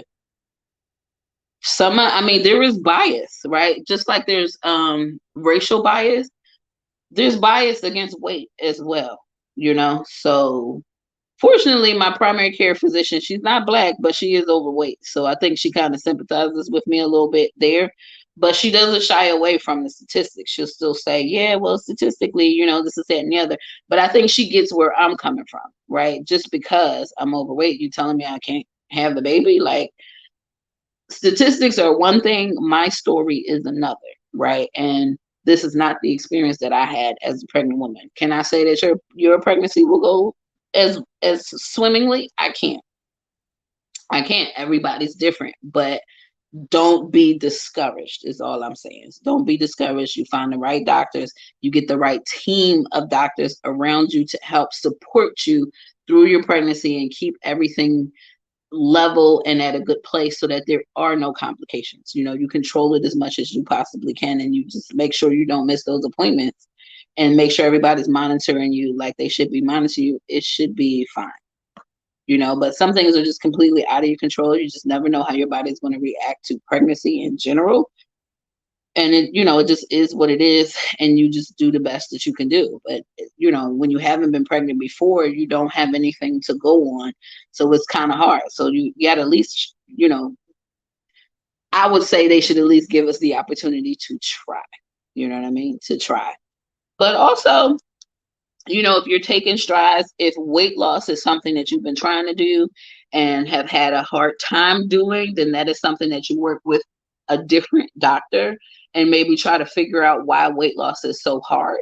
And maybe, especially if you have chronic illnesses. So like, I'm not saying, you can't be body conscious and, happy in the skin that you're in or anything like that. But if your weight is affecting your health in any way, like a lot of these doctors say, yeah, if you lose weight, your diabetes will go away, your hypertension will go away. Well, that's not the case. I wasn't like severely overweight when I was diagnosed with hypertension. My hypertension is stress based. It has nothing to do with my weight. I've been higher weights and my blood pressure be perfectly fine. You know what I'm saying? So it's got nothing to do with my weight. It's got everything to do with my level of stress in life. So, doctors like to make assumptions. And the reality is we are individual people with individual problems and should be treated as such, not statistics. I have a hard time giving up trying in lieu of adoption, but I always say you have to decide if you want to be broke or brokenhearted. Yeah, big struggle. It's tough. It's tough. And sometimes we don't have an unlimited amount of money, right? Most of us, we don't have an unlimited amount of money. If we had an unlimited amount of money, most of us, would do everything we want to do. But because we don't, we have to pick and choose, and sometimes the dream can't be done because it requires something we don't have, right? So you either work to have it, and hopefully it doesn't take too long. You give it focus or what have you. So it's just again, like Shar said, you pick a struggle, but also, money is the issue. Sometimes it's just about finding the ways to make that money, save that money. What else can you give up in your life, that you're doing, frivolously, maybe not so frivolously, but can you give up cable? Right? Cable bills are super expensive. If you're paying $200 a month on your cable bill, you can, if you can pour that into your TTC fund, get rid of cable for a while. Sometimes we have to make sacrifices for the things that we want the most, right? And what's it worth to you? That's the next question. What's it worth to you? Also, my doctor mentioned fetal alcohol syndrome babies through foster care, so it was a defect for a minute, unfortunately.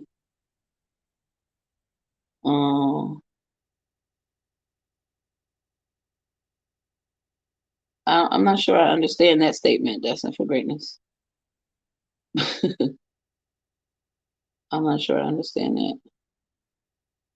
I'll check my insurance. Yeah. This doctor is awful. Find someone who believes in you and will not only advocate you for but fight for your goals. Yeah. Like if she telling you, oh no, you shouldn't get pregnant, is she giving you any weight loss options? Like is she trying to help you get there? It just sounds like she just wants to beat you down, and tell you you shouldn't be trying to do this because you overweight. But she ain't seeming to help you get there. Well, what can I do to help me lose weight, doc? You got a solution for me there? Again, ignorance. If you don't have a second baby, will you have weight loss surgery? Is that for me? No. I mean, like I said, my first already suggested bariatric surgery. I don't believe I need bariatric surgery. In my mind, I don't have anything that's killing me right now. My liver's good, my kidney's good. You know what I'm saying? I don't have anything that I'm in like a dire situation as far as like being overweight. Also in my mind, I kind of feel like, bariatric surgery for people who maybe can't move as well, right? Like I watch 600-Pound Life a lot, right? And the problem with them getting bariatric surgery is that they're so big, right? And some people, it is a tool, but it is a lifestyle change. And so bariatric surgery is not the end all be all. Everybody who gets bariatric surgery doesn't necessarily successfully lose weight and keep it off, right? It's about the lifestyle change. So if I have to make the lifestyle change anyway, and a good bariatric doctor is going to test your mettle to see if you're willing to make the lifestyle change before putting you on the table and getting over you with a knife because they're getting paid for it, right? A good doctor worth their weight is going to at least test your mettle there. I feel like that's something I can do without getting cut. You know what I'm saying? Making the lifestyle change when you're ready. I don't know that I'm ready to be as drastic as like one of those doctors would want me to be, but I'm pretty active. You know what I'm saying? When I'm not tired and working all the time, I'm actually pretty active. And so I feel like, being overweight is not always because you overeat, right? A lot of times it's a hormone imbalance issue. You just can't lose weight. There's many different reasons why people are overweight. Doctors tend to assume you're overweight because you eat too many calories, and that's not always the case. It's certainly not the case for me. I don't overeat. I'm not going over to McDonald's and ordering like 3, upsized meals or anything like that. I'm not eating like that. I've had a friend of mine, she actually weighs less than me. She tells me, well, you barely eat. Like, it seems like you don't eat at all. And it's just like, well, yeah, I kind of don't eat at all. I eat maybe once or twice a day. And the problem with that is my metabolism. When you don't eat, 3 times a day, your metabolism gets affected. So now I have a slower metabolism and perhaps some hormone imbalance. And now the weight does not come off because of those two things. It has nothing to do with what I eat, right? I also have an insulin resistance. Insulin is a hormone that also affects your ability to lose weight, So everybody who's fat is not fat because they stuff their face all the time. My endocrinologist, when I met him, assumed because I work from home, oh, you're probably snacking every day. No, I'm not. really a snacker? No, not me. You know, and that's it. He didn't believe me. He just said, okay. He didn't believe me until he put me on a continuous glucose monitor for 3 days, where he realized, like, oh yeah, your glucose was fine, fine, fine. Oh look, then you missed a meal. And then you see when you finally did eat, it shot up like this, whatever, whatever. So it wasn't until then that he realized that it wasn't that I was sitting around eating all the time. So, and he could tell that because of the glucose monitor, that I wasn't sitting around eating all the time. So the doctors, they'll tell you, they'll nod their head and go, right, what you said, because they don't really believe. A lot of times you got to prove to them. It's about advocating for yourself and asking for additional tests and things like that when you think something else is wrong. Nobody knows your body better than you, right? Don't let a doctor tell you what's going on in your body. You're in it, you're living it, you're feeling everything that's in it. And a doctor cannot tell you what's going wrong or what's going right without testing, right? So at least get testing. And some of these doctors like to make assumptions and then write a script and send you on your way. It's a lot easier to tell you to just get a bariatric surgery, lose some weight, and you go on. But what they don't tell you, and this is what my RE did not tell me at 37, trying to do this process. Oh, that's a mosquito. Is that after you have a bariatric surgery, they suggest you wait a year to a year and a half before you try to conceive. I'm already 37. You want me to have a bariatric surgery, which might take me at least another 6 months to do. So we're talking 39 before I can even get started. That doesn't make sense to me. It doesn't make sense to me. I'm out of options by then, right? I could be out of eggs by then. We're like 2 years is going by, and I'm losing my opportunity because you want me to have a bariatric surgery. So that's the one thing he didn't even mention. He's so quick to try to give me a solution to drop weight fast, but without explaining that, well, you can't really start to get pregnant right after. You know what I mean? And then it takes time to lose the weight, So, I mean, because those surgeries, they work because they restrict how your body absorbs nutrients. Well, how are you feeding a baby if you can't absorb enough nutrients for yourself? It's dangerous. It's dangerous, which is why they have you wait the year and a half. I'm morbidly obese as we speak, and while I'm working on shedding a few pounds, I wish it would fix their face to say I have no options. Right. Exactly. That right there. That right there. Then watch my fat behind sway out of that office. I know that's right. I know that's right. Yes, yes, yes. Hey, Arlette. Hey, all right. Let me get over here. They sure do. Yes. Hey, girl. Hey, love. Thank you. All right. I got a kid over here. I need to get my phone. My phone is dropped somewhere because, I don't need it. I can get to my email from here, but, ooh, child. Congrats on the 30. What 30? What are we talking about? What 30? Oh, the 30 pounds. Thank you. Girl, I'm so behind in the comments. I'm just over here running my mouth. Let's get 30 thumbs up. We're at 20. Thanks, Tanika. Thank you.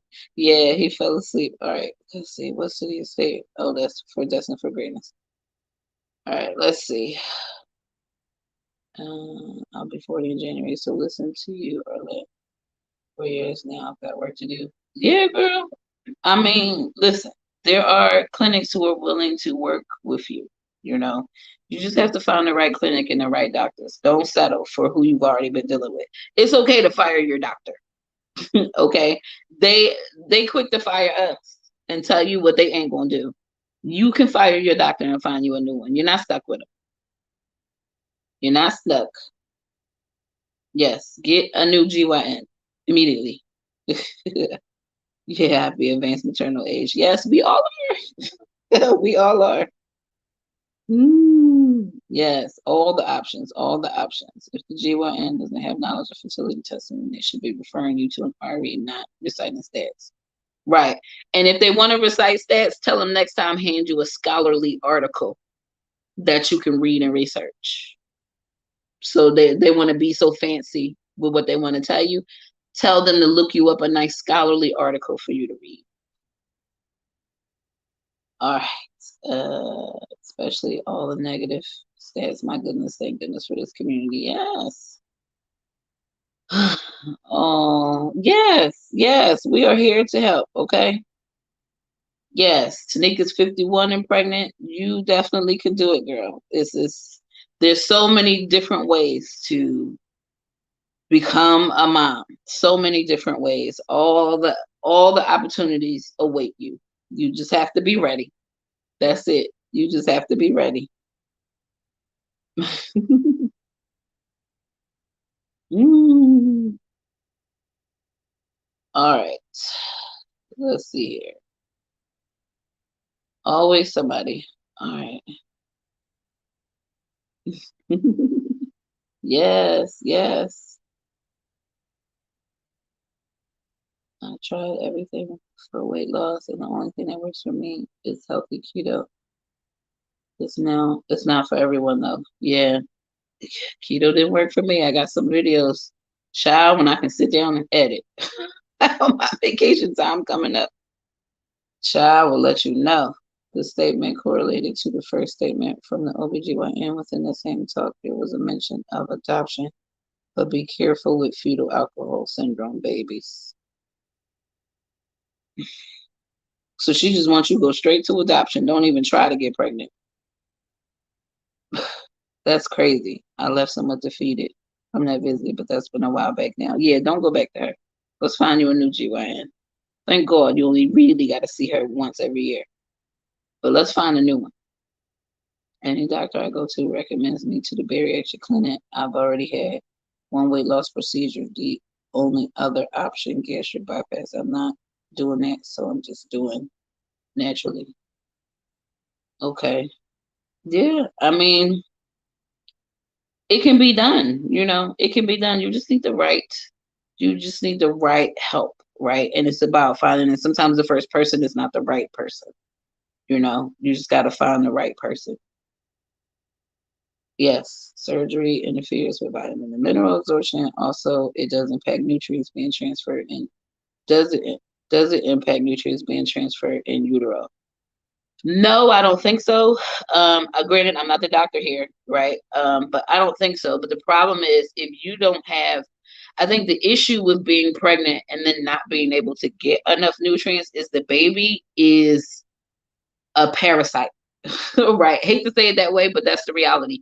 A baby is a parasite. It is going to take from you what it can get from you, right? So if that means taking calcium out of your bones and making your bones brittle, that was something the doctors were concerned. Oh, make sure you take calcium because the baby takes a lot of calcium, from you. I'm older. I'm not absorbing as much calcium as an older woman, right? And osteoporosis is a thing in women who get pregnant later in life, right? Because the baby snatches a lot of calcium from you. So you could develop osteoporosis from that if you're not consuming enough calcium. So if the baby's just basically going to suck the life out of you. If you can't get enough nutrients in to serve your body, how can you get enough nutrients in to serve your body and the baby? That's the issue. And that's why they want you to wait so long. So yeah, it's the baby's gonna get, because that was the thing I had with like the doctor. They wanted me to eat 6 times a day, and I was like, I can't eat 6 times a day. Like I'm forcing myself to eat by like 1:30. It's just not me. I'm eating 4 times a day. Give me credit for that. And they were like, well, the baby needs nutrients. I'm like, I can afford to miss a meal. I'm a big girl. I think I'll be okay if I miss a meal. The baby will get what the baby needs. You know what I'm saying? Like I'm not nutrient deficient, but I think missing a meal here or there is probably okay because I got a little bit extra. You know what I'm saying? But child, I had no appetite. And you want me to eat 6 times a day. My work schedule does not accommodate eating 6 times a day. It just doesn't. Even though I work from home, that requires me to get up from my computer, go into the kitchen, get food, eat. Too busy for that. Sorry, tunnel vision. I'm doing what I'm doing. So, and I can't eat and talk in a meeting at the same time either. So, all of that. And I don't think the MFM liked me very much for that. He always gave me flack for not eating 6 times a day, but I did what I could do. It turned out fine, but I did what I could do. Give me credit for how I've progressed. I went from 1, maybe 2 meals a day to 4, maybe 5 meals a day, right? Can I get some credit for that? Yeah.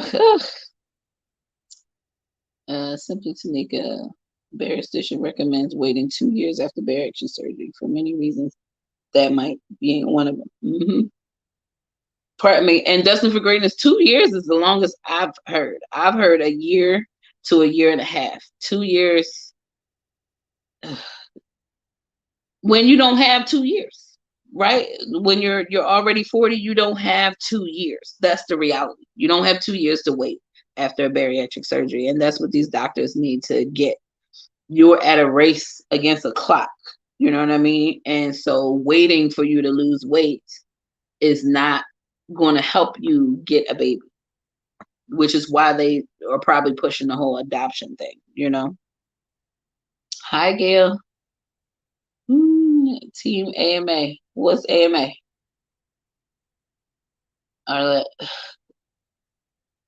I know many women that have babies after weight loss surgery, gastric bypass, and sleep. Yep.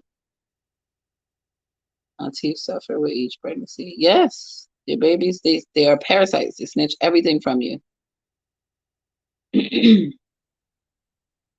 Everything. The baby will get what it needs as long as your body has it to give.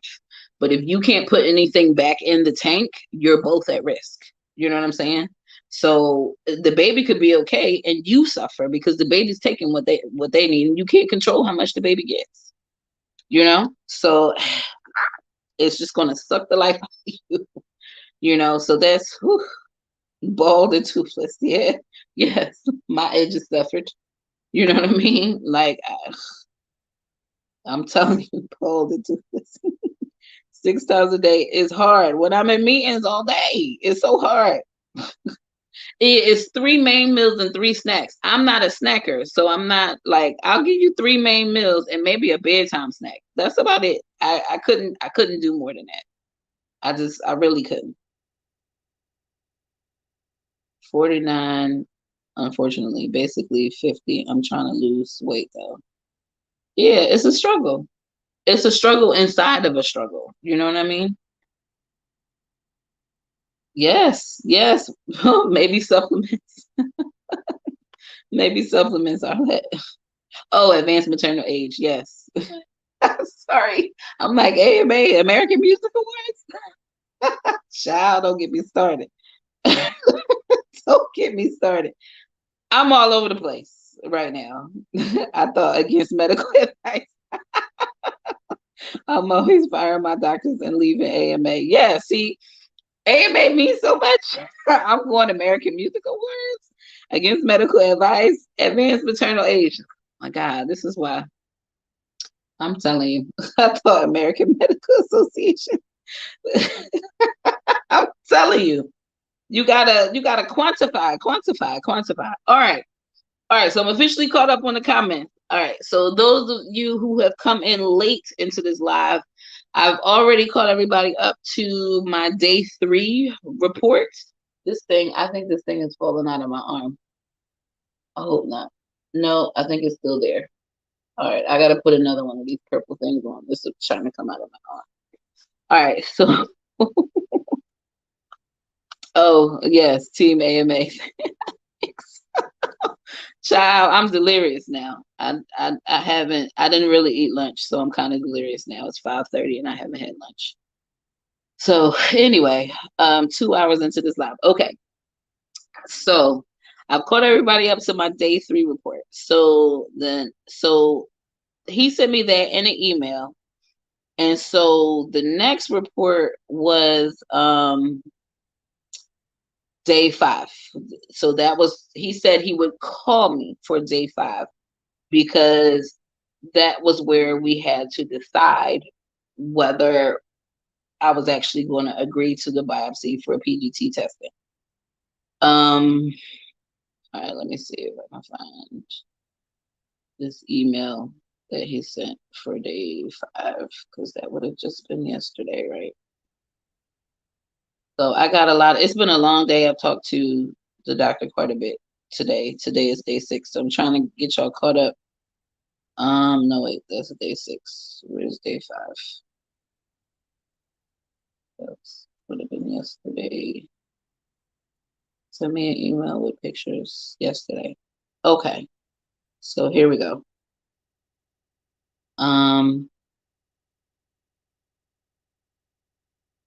Okay, so day 5-1. So I got three images here for day 5. So he sort of split them up a little bit. So let's see. 1 and 5, 2. So I will share my screen again.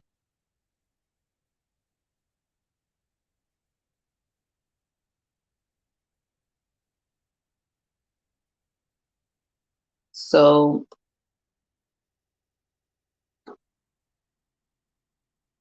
oh, where'd that go?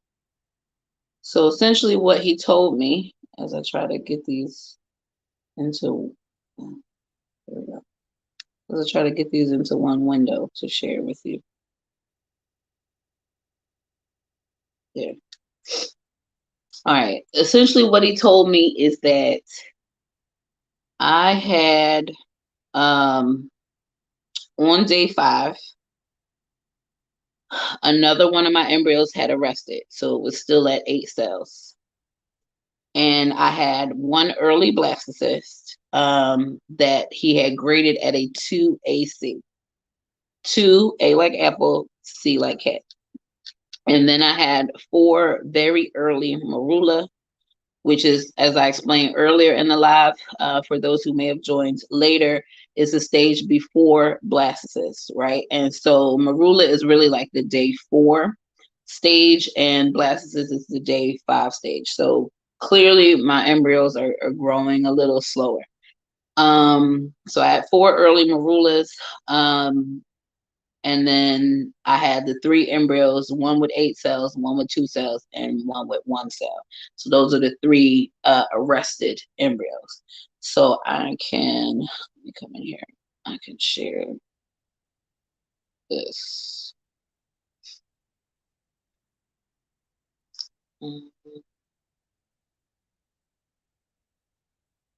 Screen.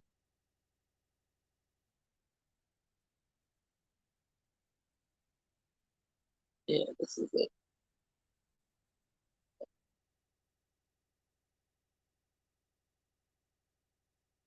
There we go. All right, so this is wait, wrong one. This one. All right. So this one here, this is 3. So as you can see, there's already some hatching going on. I'll explain that in a minute. So I think this one is the 8 cell or early marula, because I see a bunch of cells here, but this one might be an early marula. I think this one is the early blastocyst, so you can start to see some of the trophectoderm over here. This, yeah, I think this is the early marula. This is the early marula. This is also early marula. And then this image here are the 2 that had arrested previously. So here's the previous 1 cell and the previous 2 cell from the day 3 report. So really what we're looking at are these 2 images here. This is the 8 cell that seemed to had arrested, right? So that one's not in the running. So we're basically looking at this, which looks like early blast, and this one, which is early marula, because you can kind of see all the cells still kind of dividing there. And then all 3 of these are still early marula. So this is the day 5 report, right? So I pretty much still have 5 embryos that are growing. None of them are ready to be biopsied and frozen at this point, right? So in the conversation with him, and he also said that in the same email that he sent me, he said, none are ready for biopsy today. If you ask me to predict if there will be 3 or more blastocysts by tomorrow, probably less than 30% chance of 3 or more blastocysts. Attached to the pictures for your review. Give me a call on my cell phone. So I did talk to him yesterday. We had some conversation, and again, the question is whether we're going to do PGT testing or not. And again, I reminded them I need at least three embryos in order to do that. And so he said, okay, these 5 are still going. The good news is that none of them are ready to be biopsied yet.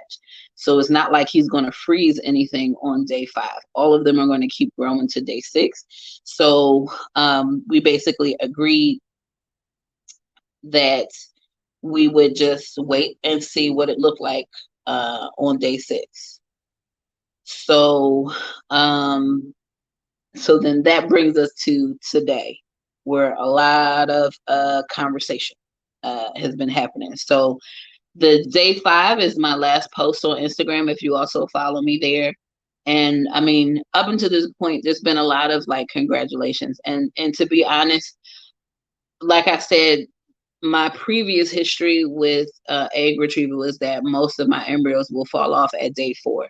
Now, Omnitrope was in the mix. That's a newcomer as far as the meds is concerned. I didn't know how that would affect the outcome. So I just needed to get past day 4 before I could feel any little bit of excitement, because I know how well the numbers can drop off. People were congratulatory. I appreciate that. But at the same time, got to guard my heart, because I am not in a position right now where I can just be devastated, right? So I'm trying to stay grounded in my reality, what I know could possibly happen, grounded in what's happened for me in the past, and work with that. So the phone call that I got yesterday was the phone call that I was most anticipating and had the most anxiety about. Today is day 6. Yes. So these are the day 5 pictures. So after this discussion, it's like, okay, nothing's ready right now. I had 1 drop off. So instead of 6 still going, there's still 5 going. They're moving a little slow. Now, in my mind, I'm not concerned about a day 6 embryo. Baby G right here, day 6 embryo, right? So even though the embryo might be growing a little slow, that doesn't mean you can't get a baby out of it. His embryo was a day 6 4BB, right? So not perfect. I've had 5 AAs. I've had my first transfer was a day 5 AA. Couldn't get any more perfect than that, and the transfer didn't work for reasons that I explained earlier in the live, right? So, but going to day 6, or a day 6 embryo, as long as it was decent quality and was euploid, didn't mean I couldn't get a baby out of a day 6 embryo. So I'm not concerned with going to day 6. That didn't upset me. I'm actually quite encouraged that something might come about in day 6 instead of having nothing at all. I did ask him if he would stretch to day 7. Some clinics won't stretch to day 7. I didn't know if he would stretch to day 7, and I'm talking to the head embryologist, right? The doctor. Okay. And so, and he and I have had a number of conversations when I was going through this before, 4 years ago. So we've developed a really good rapport. So I like talking to him. He always has a really good perspective that is not from the REs. REs tend to be very preachy. They like to hear themselves talk, and they don't always want to listen, when you have something to say.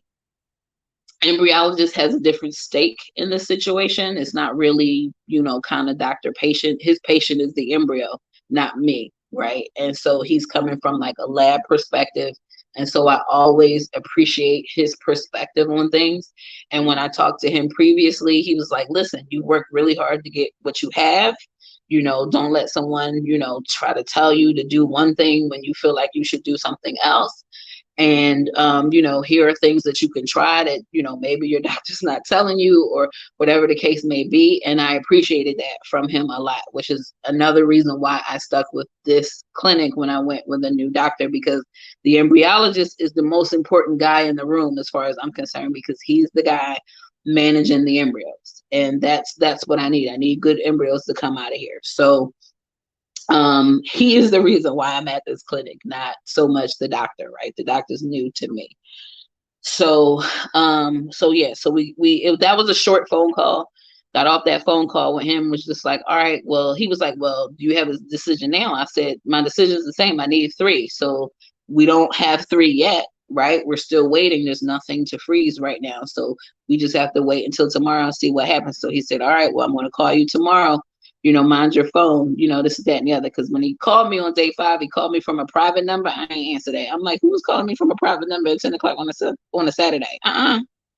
So I didn't answer. And then after I declined the call, I said, oh crap, that might have been an embryologist. And then sure enough was him. And I had a hard time getting back to him.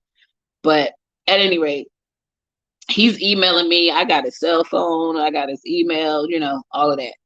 That's neither here nor there. So that's day 5. Okay. So now comes day 6. He calls me.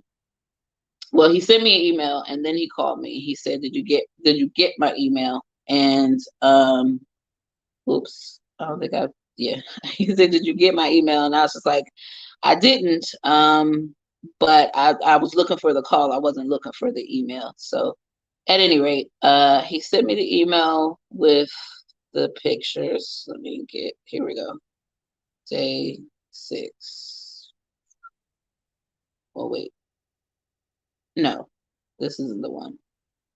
Is it? No, I got a couple emails from him. So sorry. Let me get the first email. Or is that one? Oh no, that one's mixed up in this one. Okay, so he said, yeah, it's mixed up. The threads are all mixed up. Okay, so he said, no, that one's not it. There's another one in here.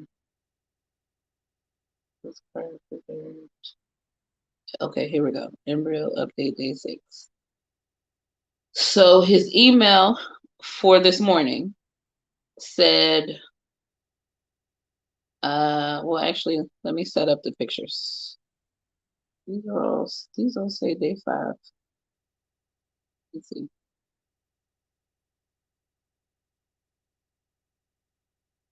Okay, yeah, I think he sent me the day 5 pictures again. Yep. Day 6. All right, so mind you, keep in mind, 5 embryos still in the running for day 6. Although there are 6 embryos in here. Everything has been left in culture. I should also mention that I asked him this morning about the hatching, because they weren't exactly blastocysts yet. I didn't understand why they were already hatching. And he said that they made an opening, what is referred to as assisted hatching, on day 3. And they do that so that the embryo is already hatching, so they don't have to make an opening to do the biopsy of the trophectoderm when they're ready to do that. So they do that on purpose. And so, because I was just like, these are already hatching on day, kind of look like they hatching already on day 5. That seems a little early, especially when they're not blastocysts yet. So he did clarify that for me. So if you had that question, I had that question, and he was happy to answer that for me. All right, so before this, let's see. Understood. Is that my biggest struggle? How long was I on Omnitrope? So my experience with Omnitrope is not like most women's. So I feel like I have seen other women get primed with Omnitrope, where they're on Omnitrope for like a month before they actually start their stems. I was actually stemmed with Omnitrope. So I started Omnitrope on day 1 of stems. I had a 0.25 ml dose every day for 12 days, right? I only had 12 doses of Omnitrope, and they didn't give me any more because I stemmed longer than 12 days. I think I stemmed like maybe 13 days, something like that. And so, because I stemmed a little longer, I ran out of Omnitrope. It is what it is. They didn't have any in the back to like give me or whatever. But I thought that was odd to stem with the Omnitrope, but apparently that's the way they do it for all their women. Every clinic is different. Like there was a lot of new in this cycle, and I was trying my best to just trust the process, even though I was uncomfortable with a lot that was going on.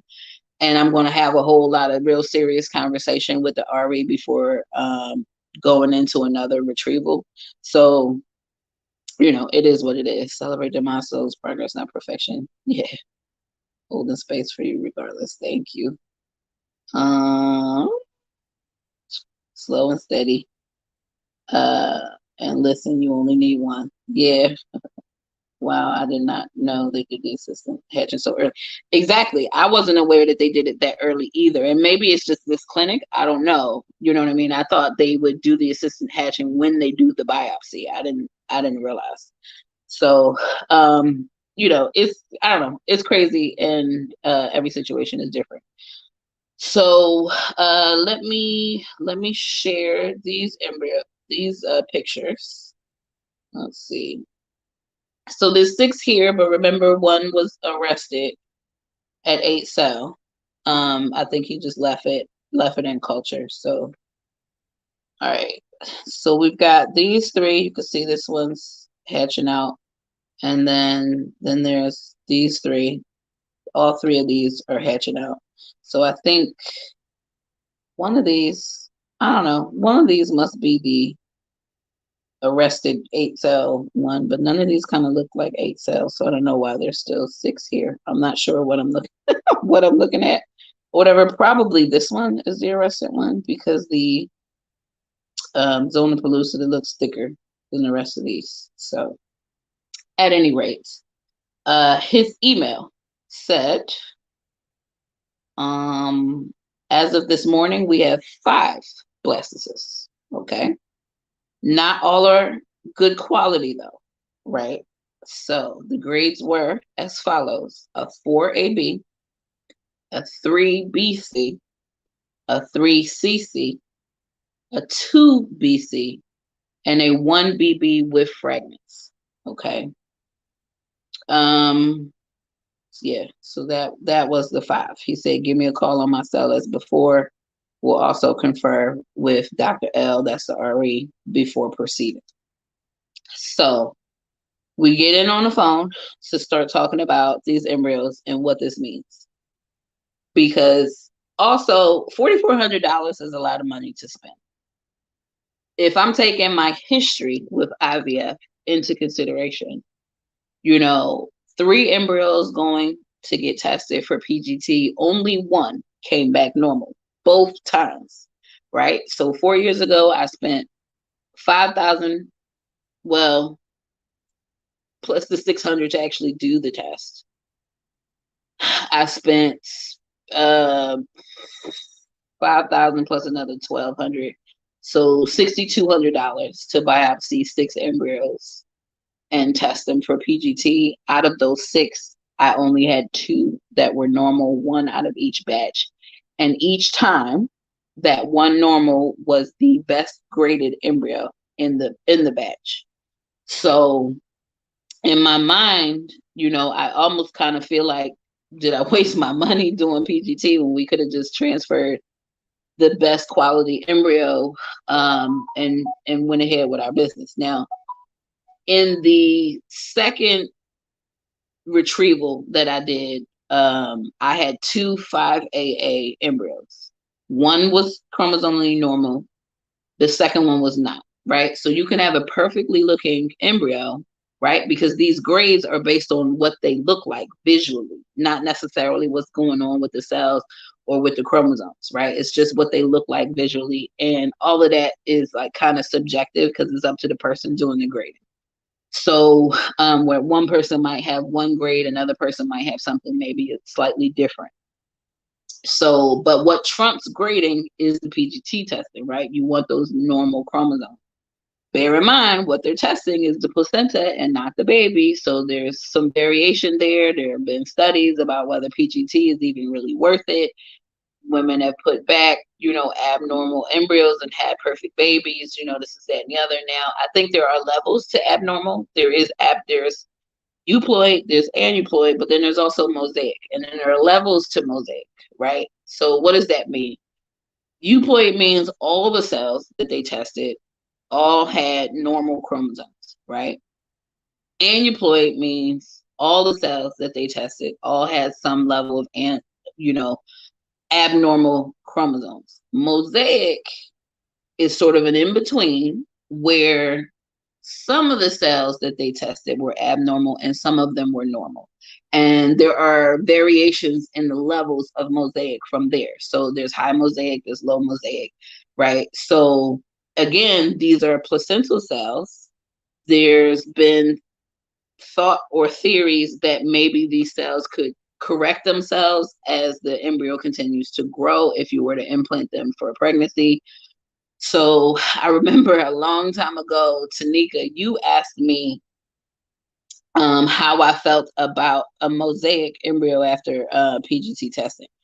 And I didn't know what a mosaic was at that time, right? So I looked up what mosaic was and what it meant. And I said, okay, this is not a decision I would want to make under duress, meaning this is all I have left. Would I try to transfer a mosaic embryo? And so I felt like that was a decision I needed to make when the situation was not heightened. I didn't have a mosaic. I'm not like, I got a mosaic or I got nothing, right? That wasn't the situation. So I figured with a clear head, I can make a decision about what I would do with a mosaic. And in my mind, I said if it was low mosaic, I would give it a try. If it was high mosaic, maybe not, right? But I don't know how I would feel at the time. We all do things out of desperation that may not necessarily be the right decision, right? And so I think it's important to understand these potential outcomes and have a plan as to what you would do depending on what that outcome is. No clinic in the world is going to transfer a abnormal embryo, right? An embryo that is deemed abnormal. Some clinics will transfer mosaics. Some clinics will not transfer mosaics. This is also an important question to ask your clinic when you have them, because if you're doing PGT testing, these are the potential outcomes, and you need to know what your clinic is going to do. If you're at a clinic that's not going to give you a chance with a mosaic, you might need to take them elsewhere, right? If you want to try with them. But that's if you want to try with a mosaic, because again, the cells they're testing are placental, they're not the baby. So the baby could be completely fine, and there might just be a few abnormal cells in the placenta that could correct itself, So that's sort of the gamble you run in doing PGT testing, which is probably why there's so much of an uproar about doing PGT or not doing PGT. Oh, you can't see. I'm sorry. All right, sorry. I wasn't sharing. Oh, goodness me. All right. When I was at Share, I stemmed with Omnitrope. Okay. Yeah, so all right, you guys can see it now, right? You can't see my first transfer was a 5AA that ended in miscarriage due to abnormality. Yeah, part of me wishes I had tested. Yeah. Some will not transfer. Definitely ask before you test. Yeah.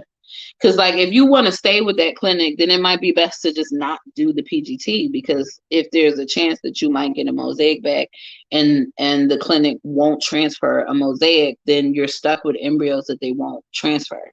And transferring embryos from one clinic to another is a process, right? The receiving embryologist may want to review the sending embryologist process, and they could very well decline to do a transfer with another embryologist specimen, right? And then now you can't do anything with that at the new clinic. So there's a whole process I found when I was talking to a second opinion RE and having an embryo, in the freezer, and the shenanigans, or I should say, the red tape or the process of just transferring the embryo from one clinic to another. Not every clinic will have that process, but some clinics do have that process, and it can be a pain in the behind. Oh, I was sharing and then it stopped. Okay, wait. So did this one stop? So you can see, yeah, you can see both now. All right.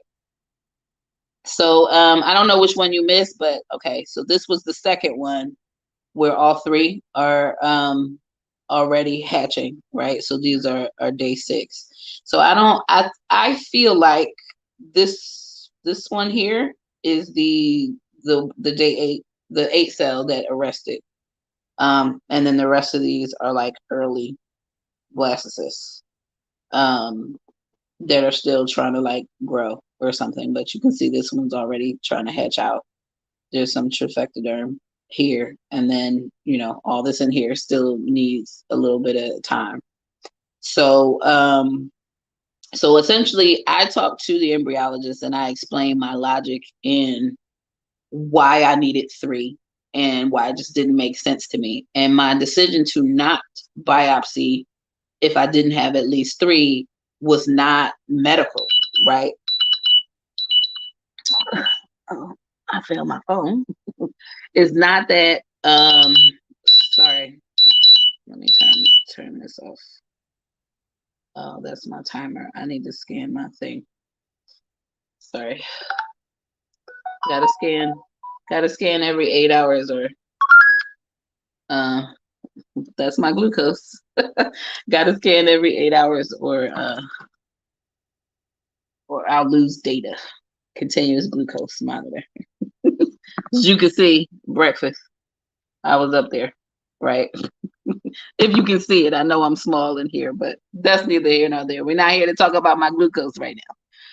But yeah, so he said, well, I don't know, what are they charging, for the biopsy? And I said $4,400. And 4 years ago it was $2,500, so I have to think, as a single mom, like, I can do a lot of other things with this money, and I can let go and let God, right?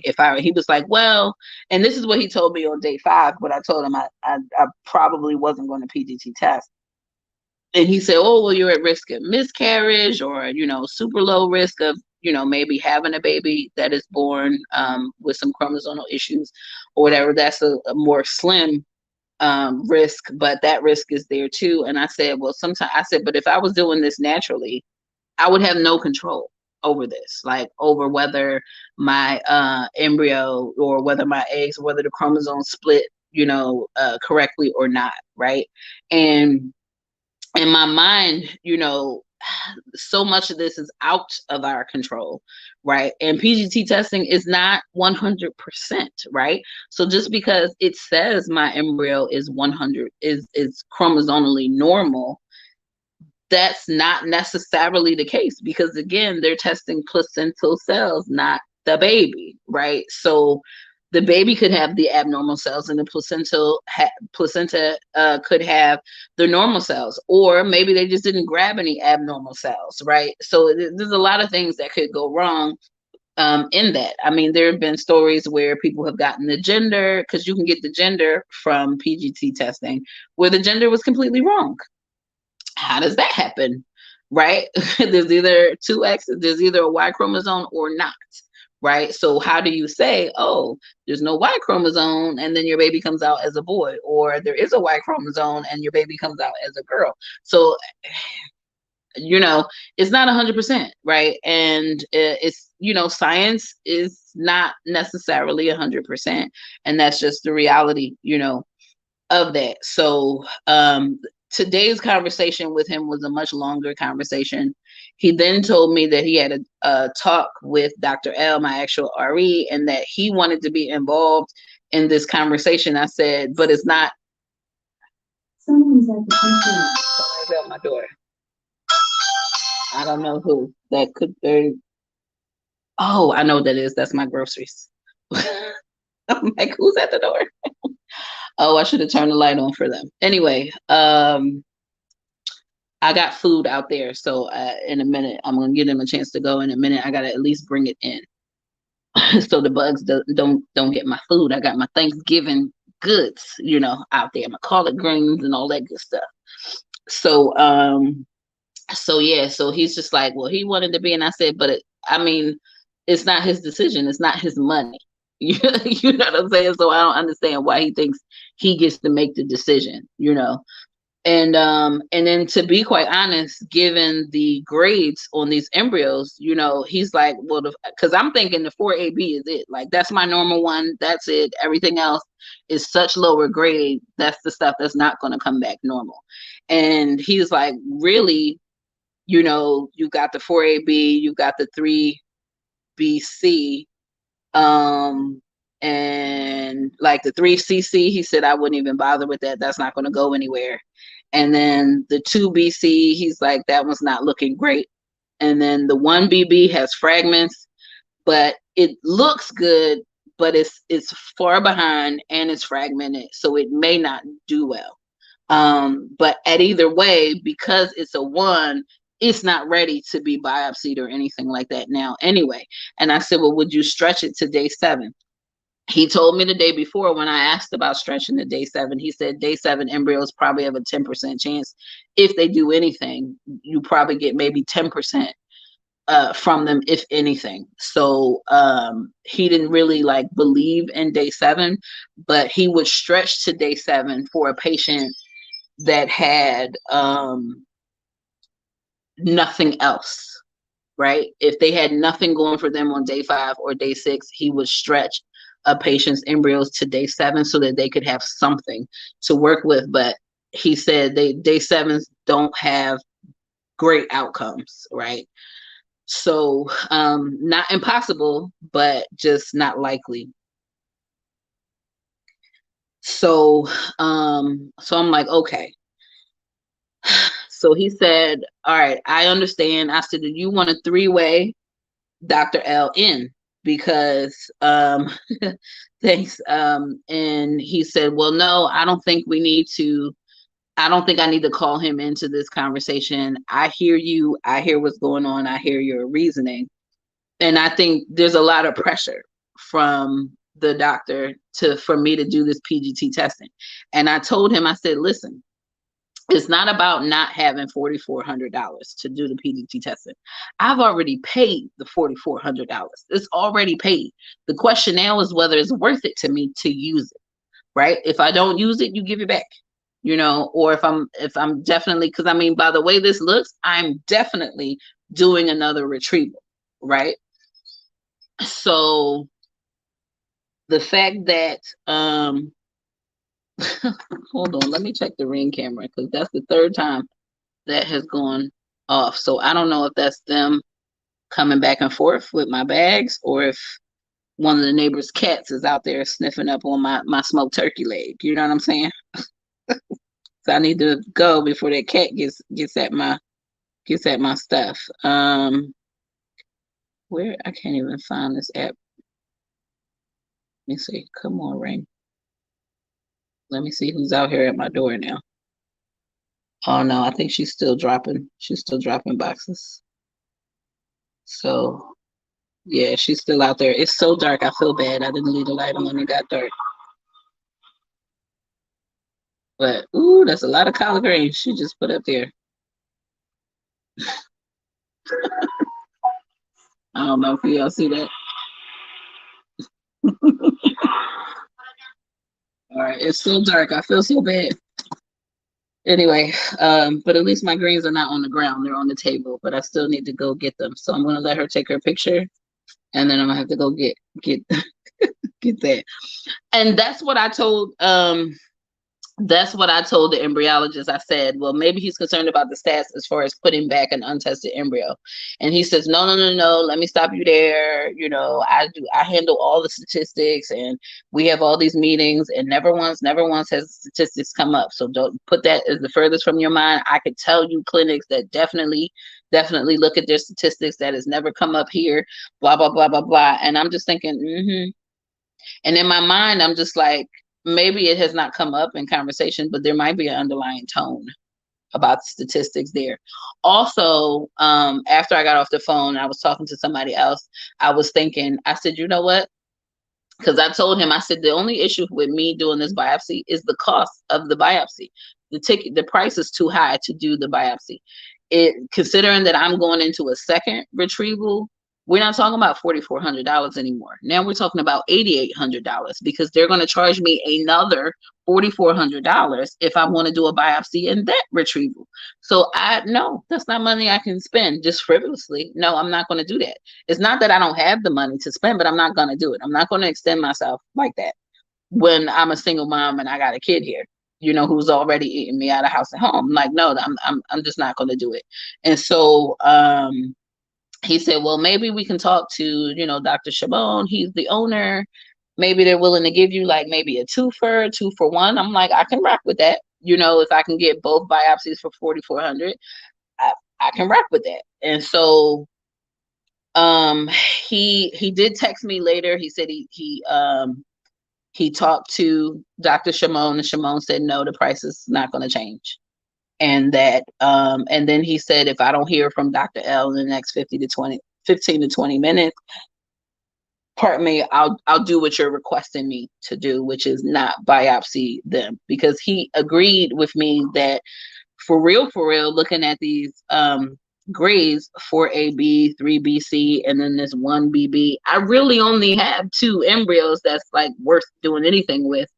So, and this third one is like a big maybe, right? And we're stretching it to day 7. It's a really big maybe. And then given the history of how PGT testing comes back, if anything is going to come back normal, it's most likely that 4AB. So why am I spending this money to find out what I already kind of know?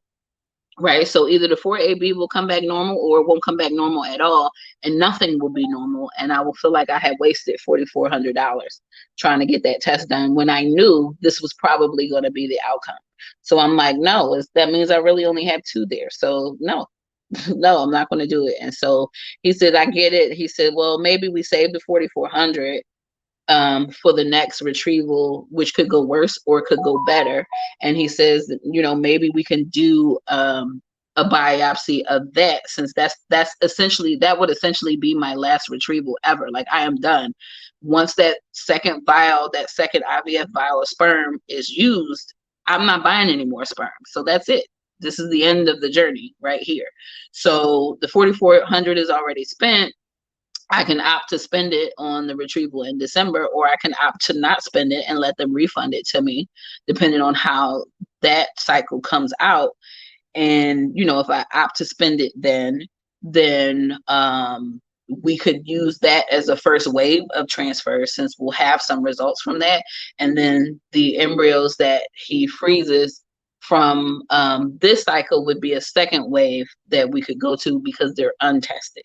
So I'm like, I like that idea, but we'll just see how the other one comes out. But again, I'm not going to change my mind about needing 3 embryos to biopsy in order to move forward with that, because it just doesn't make financial sense for me to do that.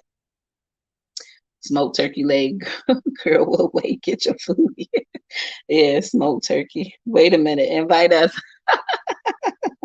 Yeah, that's for my collard greens, girl. Thanks for the update. I'll be following on IG. All right. So let me go get the groceries and bring them in, and then I have another email with some more pictures. And so because he did freeze something, and we'll talk about what he froze and what we're doing after that. So let me go get the groceries, and I'll be right back.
I'm headed back. Okay. Sorry, I forgot. I forgot I had all this cheese and happy hands and all this stuff. Um, here we go. All the stuff in that order. Woo, these 2 big bushels of like collard greens. Woo, I'm glad I only got 2 because I was thinking 3. But ouch. Okay. I got my sweet potatoes and all this cheese for my mac and cheese. I gotta put all that stuff out. All right, so where was we? Makes sense.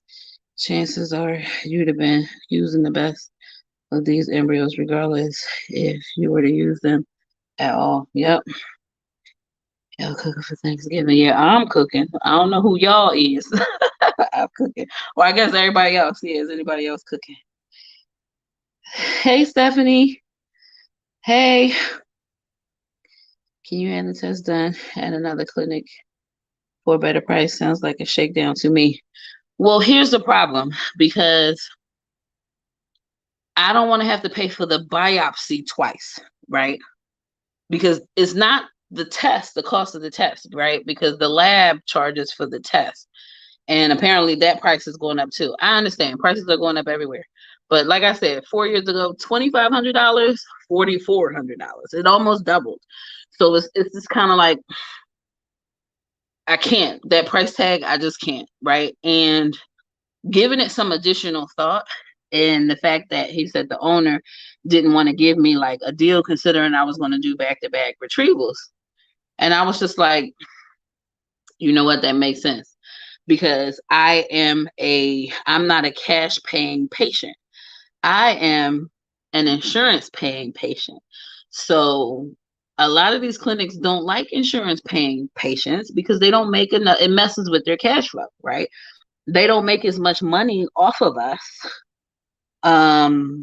They get pennies on the dollar from insurance, right? So it makes sense for them to push the PGT, because that $4,400 is not, it's straight $4,400, right? There's no discount on it, right? And I can't imagine him wanting to give me a discount because he's not getting paid full price for my retrieval or any transfers that come behind that, because my insurance is paying for that. He will probably get $250 for my retrieval, as opposed to the thousands of dollars a cash paying patient would be paying their office. So it makes sense that he doesn't want to give me a discount on the biopsy. Now, should I take it somewhere else to get a biopsy for a cheaper price? I mean, other clinics are charging around the same, right? So I'm not saying their price is outrageous. It's just too high for me to want to pay at this point in my life, right? I have a child. I know I'm older. I understand all the medical reasons why they would want me to have this test done. Problem is, it doesn't fiscally make sense for me, right? So I am willing to take the risk and not do it. If you want me to do this test so bad, you are more than welcome to put up your own $4,400 to pay for this biopsy. You see what I'm saying? I'm just not going to put up mine. Now, the thought might be, okay, well, if you're doing another one anyway, why can't they just biopsy them all together? The problem with that is they have to freeze these embryos, whatever they're going to freeze, right? And so if I don't have them biopsied now, to have them biopsied later, they would have to survive the thaw, be biopsied, and then get frozen again. And then for me to transfer it, it would then have to survive a second thaw. At my age, thawing, refreezing, and thawing again is not something I want to do, right? For whatever reason, that's not something I want to do. That's also the reason why I can't just take them somewhere else and have somebody biopsy, because they have to thaw them, biopsy them, and then thaw them again. The other reality here is, while I would only be paying, like if I was to choose to do that, while I would only be paying one $4,400 fee for the biopsy, trust and believe, because of the way this clinic has nickel and dimed me in this session, they would charge me to thaw those embryos. They would charge me to refreeze the embryos. And cryopreservation could be, like, I want to say 4 years ago, just to freeze the embryos costs $1,000 by itself. So I will be looking at least another $1,500 on top of the $4,400 if I were to even go that route. But then I would be putting those embryos at risk, which is just certainly not worth it. I'd rather they just not be tested. And when we get to it, we just, we just transfer the best graded ones, which is the process anyway when you don't do PGT testing. So yeah, they're a little bummed about it, but I think they're bummed about it because it means they're not getting that much money out of me, to be honest. So if it's not statistics, it's about money, regardless, So that's why he doesn't want to give me a discount, because that's the only reason I'm not doing it. If the biopsy was $1,000, or even if it was $2,500, we wouldn't be having this discussion.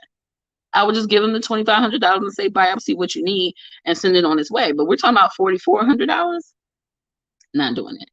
Just not doing it. So, it is what it is. Oh, she cooking for Thanksgiving.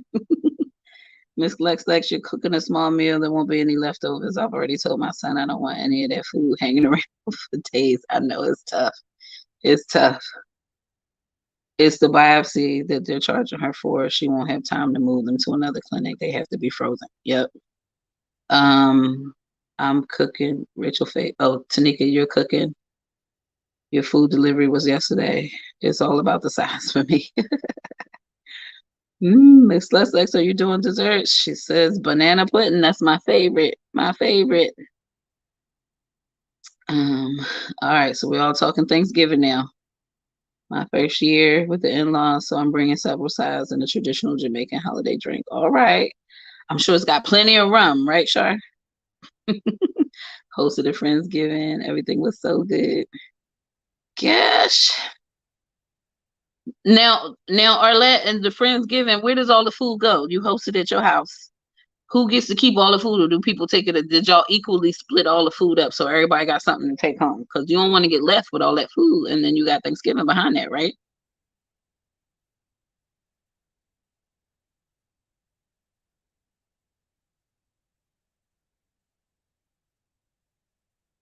All right, Miss Lex, when I pick my son up from work tonight, I will get the remaining groceries. Feel sorry for my son. He works at the grocery store.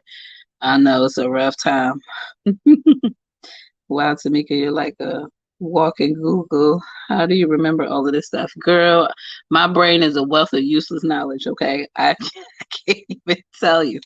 I can't even tell you, but it is what it is. And I think when it's important to us, when it means something, you remember. You don't forget. You know what I mean? And my TTC process took 2 years, 20, what was it, 20 cycles, 22 cycles to get pregnant with baby G. And I was very, very engrossed in my process. And it meant a lot to me. I think it means a lot to everybody. But the way my brain works, like the details, I work in IT, right? Details are everything. The attention to detail is everything. It makes me good at what I do. So the details are everything for me in just about everything that I do. And then my brain works in a very logical way, which also makes me great at my IT job, right? And so things have to make sense to me, right? Like I told the embryologist, I said, I don't understand why the biopsy is not priced on a sliding scale. If I have one embryo to biopsy, it is $4,400. If I have 50 embryos to biopsy, it is still $4,400. I don't understand that. It should be priced on a sliding scale based on how many embryos you have. It's not like he's going to take 5 minutes to biopsy my one embryo. He's probably going to take 2 hours to biopsy 50 embryos, but you're only charging you're charging the same $4,400. So you're making out on women who are struggling. You know what I'm saying? So that I can't subscribe to. I can't subscribe to that. And I get to choose how I spend my money at the end of the day, right? And I'm just not going to spend my money on that. I would rather take my chances with not testing them and just putting back. Now, the hard part about that is I don't know if there's any girls in the mix if I'm not testing them, right? But at the end of the day, it's not about a girl, right? I'm not going to throw away a boy embryo because I'm looking for a girl so bad. It'd be nice to know, but at the end of the day, it's the second baby. If I get pregnant, do I really want to know? I don't, it'd be great to know whether I was putting a girl back or not. But if it didn't work, I would be that much more devastated knowing that a girl was getting put back. So there's two sides to this coin. And I just think that I gotta trust my gut. And sometimes, like I said before, you gotta let go and let God, and have faith and trust that whatever's meant for me is meant for me, and that's what's going to happen. My outcome is already predetermined. I'm just walking the path. You know what I'm saying? So I don't have to think too hard about it. I just have to, make the decisions that seem right to me. And that's it. That's all that's to it. I'm at this point, this is the icing on the cake. I got the cake right here. You know what I'm saying? So this is just the icing on the cake. And not that I don't want a second child as bad as I wanted the first child, but the reality is I'm a single mom. I'm paying for childcare. I'm paying for my mortgage. I'm paying for my bills. There's nobody for me to rely on. Spending this money just seems extra for no good reason, for what I already know is either going to be something that we can easily predict by the gradings, or nothing at all. And at least I didn't spend $8,800 to find out nothing. You know what I'm saying? So I feel better, and as long as I can sleep at night, that's all I'm worried about. I could care less what these doctors want. Everyone took what they wanted home. I have just enough leftovers to not have to cook before heading to Maryland for Thanksgiving. Good, good. I'm only bringing desserts for Thanksgiving: homemade sweet potato pie and store-bought apple. All right, all right. Oh, my the diversity inclusion group at my job, we're a team for the Black people. We decided to do a soulful Thanksgiving recipe book, and then we did an event where we presented, or a few of us, it was an hour-long event, a few of us presented our favorite recipes, not necessarily favorite or whatever. We just chose a recipe to present where we talked about it. Either it had some sort of familial thing, or, it meant something in history. But it's basically an event for the company, not just to say, oh, hey, we're cooking, here's some recipes, but to also educate on Black culture. So I presented, and I did sweet potato pie. It's not my family's recipe for sweet potato pie. It is a recipe that I found online. But I presented, and it went, I did, it was like a live cooking show, right? I literally, used the mixer, all that great stuff, poured the pie, stuck it in the oven, and then TV magic pulled out a cooked pie, right? That I did during our dress rehearsal. And so that was really fun. I did record myself in the live situation.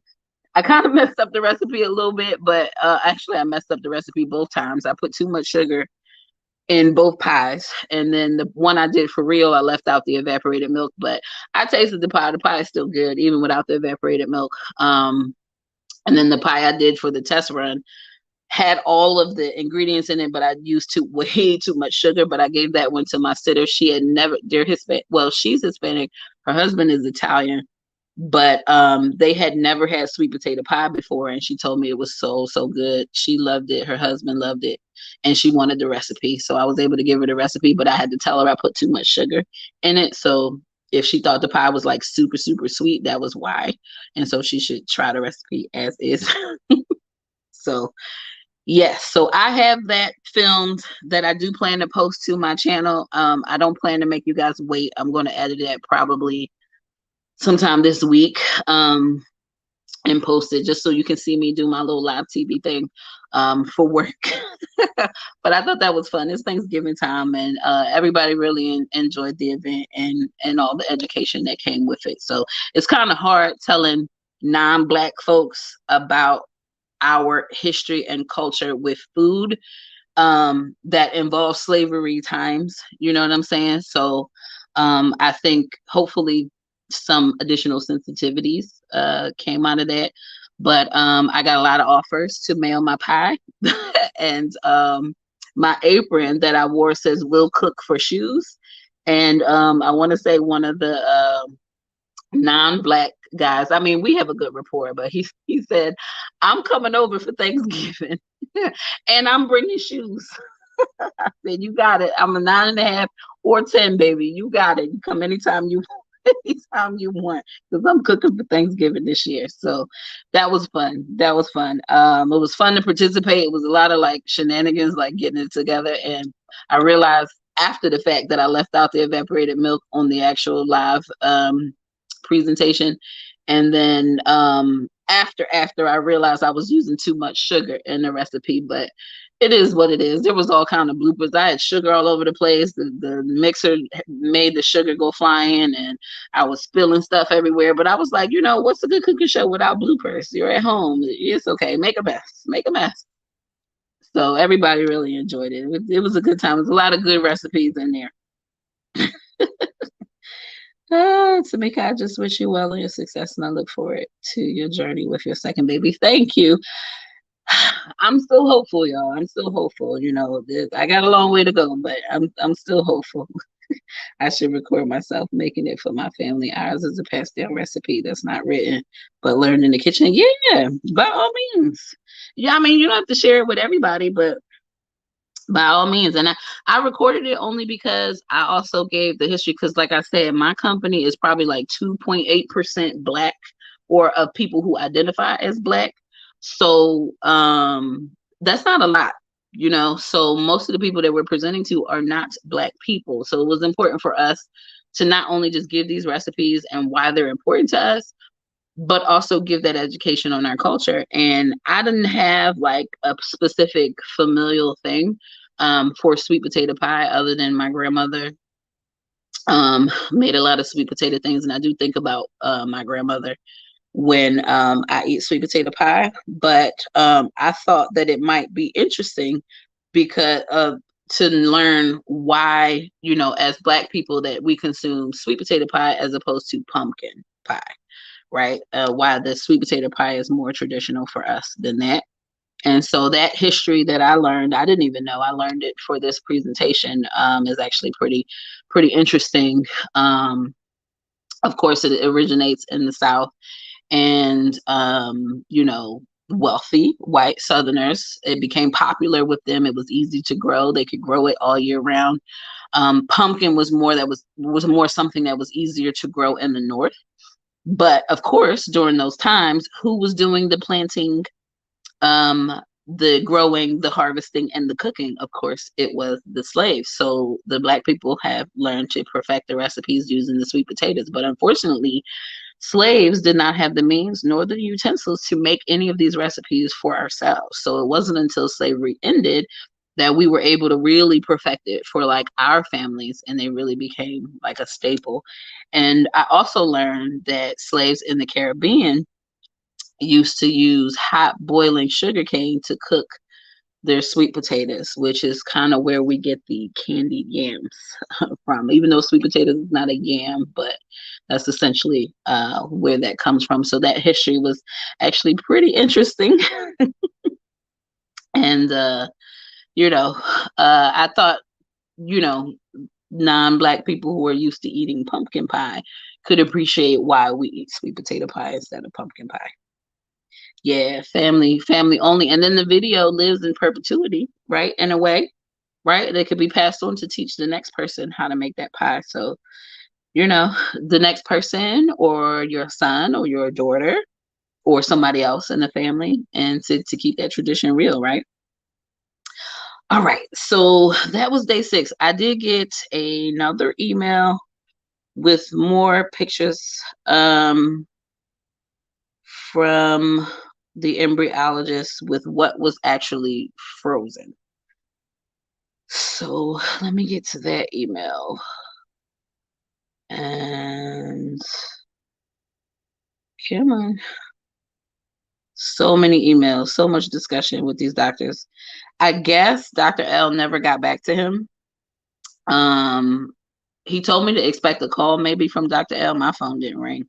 So I guess he didn't call me. I guess he was like, well, it's her decision. Well, it's not based on anything medical. Anything you're going to tell, like, you're not going to convince me to spend this money if I don't agree with spending this money. Like, there's nothing you can say that's going to convince me to do that. So, whatevs, you know? All right. So, okay. So then we got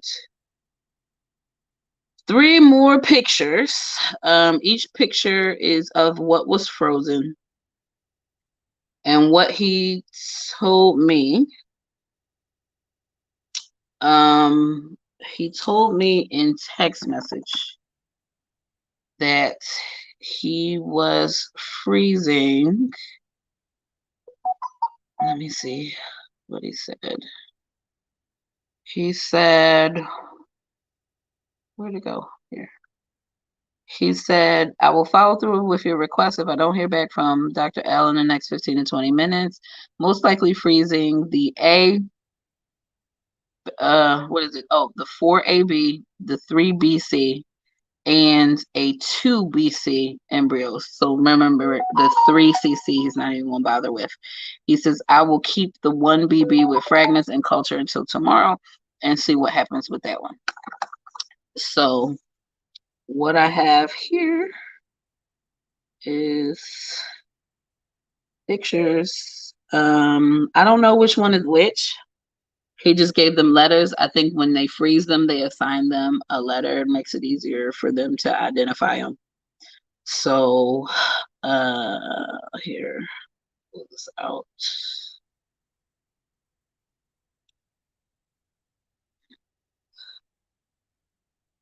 Here, and I can share these.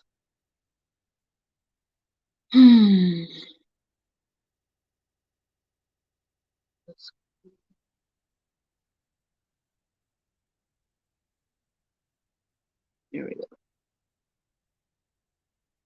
All right, so here's one. Picture's a little, well, I guess, I don't know, doesn't matter, but you can kind of see already hatching. All of these are already hatching. This is probably the 4AB because you can really see the trophectoderm in here. And here's the third one. So this one is starting to get more fluid on the inside, and the cells are really starting to separate here. So this, I guess this part would be the mass that would turn into the baby. So, so yeah, so that's where we are. I ended up with 3 with potentially a 4th, depending on how that 1BB with fragments looks tomorrow. So I guess because I'm not doing PGT testing, hence the title of this live, IVF number 3 coming to an end, because there's nothing left to do here. They're all just getting frozen. So after tomorrow, I'll know whether he froze that 4th one. So technically, I have 3 blastocysts that are frozen. And I'll have a potential 4th one, maybe, depending on how it goes. So I guess all in all, when you think about it, to have 4 in the freezer sounds like a good thing, considering how everything went and how dicey it got in the end. But the reality is their quality is not that great, but worth a try. You know what I mean? So, yep, I have an actual obsession with sweet potato in all its iterations. Yeah. Yeah. Did I get my car back? No, my car is still in the shop. It's still in the shop. It's been in the shop for over a week now. Oh my God. Monday will be a week. A week. My car's been in the shop since last Monday. They haven't even called me. I've gotten no update on the car. But I'm rolling in a 2022 loaner right now. So I guess they figure as long as I have a loaner, I don't really need an update, like she good. But like I left stuff in the car thinking I wasn't gonna have it for a few days, not for a whole week. Like my baby's stroller is in there. You know what I mean? Like I might have to go over there and be like, look, I need stuff out of my car. Y'all done been holding it for too long. You know what I mean? Sounds like yeah, it's a blessing. So it's a lot going on around here, y'all. It's so much going on. And there's a lot swimming around in my brain. There's so much work that's happening. There's so much that's going on with like my friends. There's so much going on in like my life and what I'm just trying to juggle. You know what I mean? And between the kid and what's going on with my car, and then going through IVF and all the decisions that have to be made, it's tough. It's tough. I'm glad to get some time off. I am off all this week for Thanksgiving. So I will be spending a lot of time cleaning, probably doing a lot of deep cleaning that I just haven't had a chance to do with Baby G running around.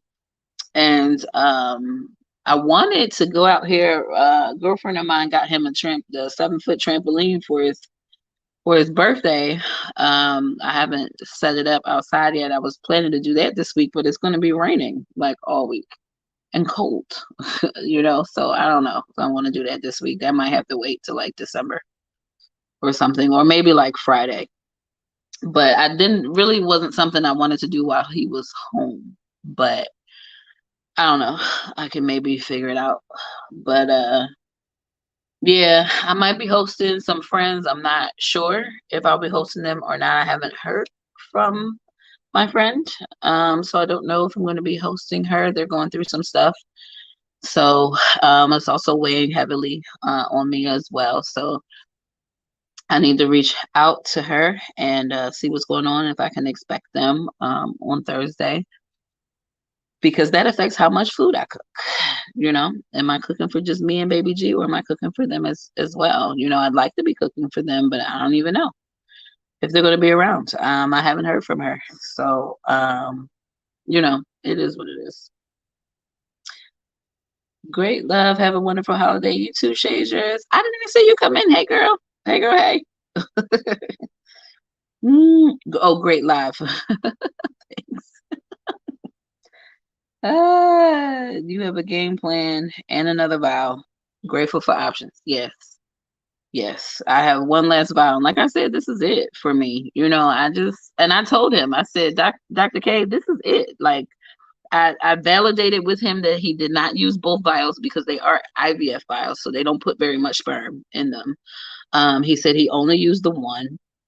So I do have the other to do a second retrieval with. And he said, well, when did you want to try a transfer before doing another retrieval? I said, no, I never planned to do another a retrieval until next year, and I'm still cost conscious. My deductible starts over next year. I do not want to do a retrieval and a bunch of transfers next year. I don't want to have to do that. So I'd rather do that retrieval in December. It's gonna be hell trying to schedule all that stuff, but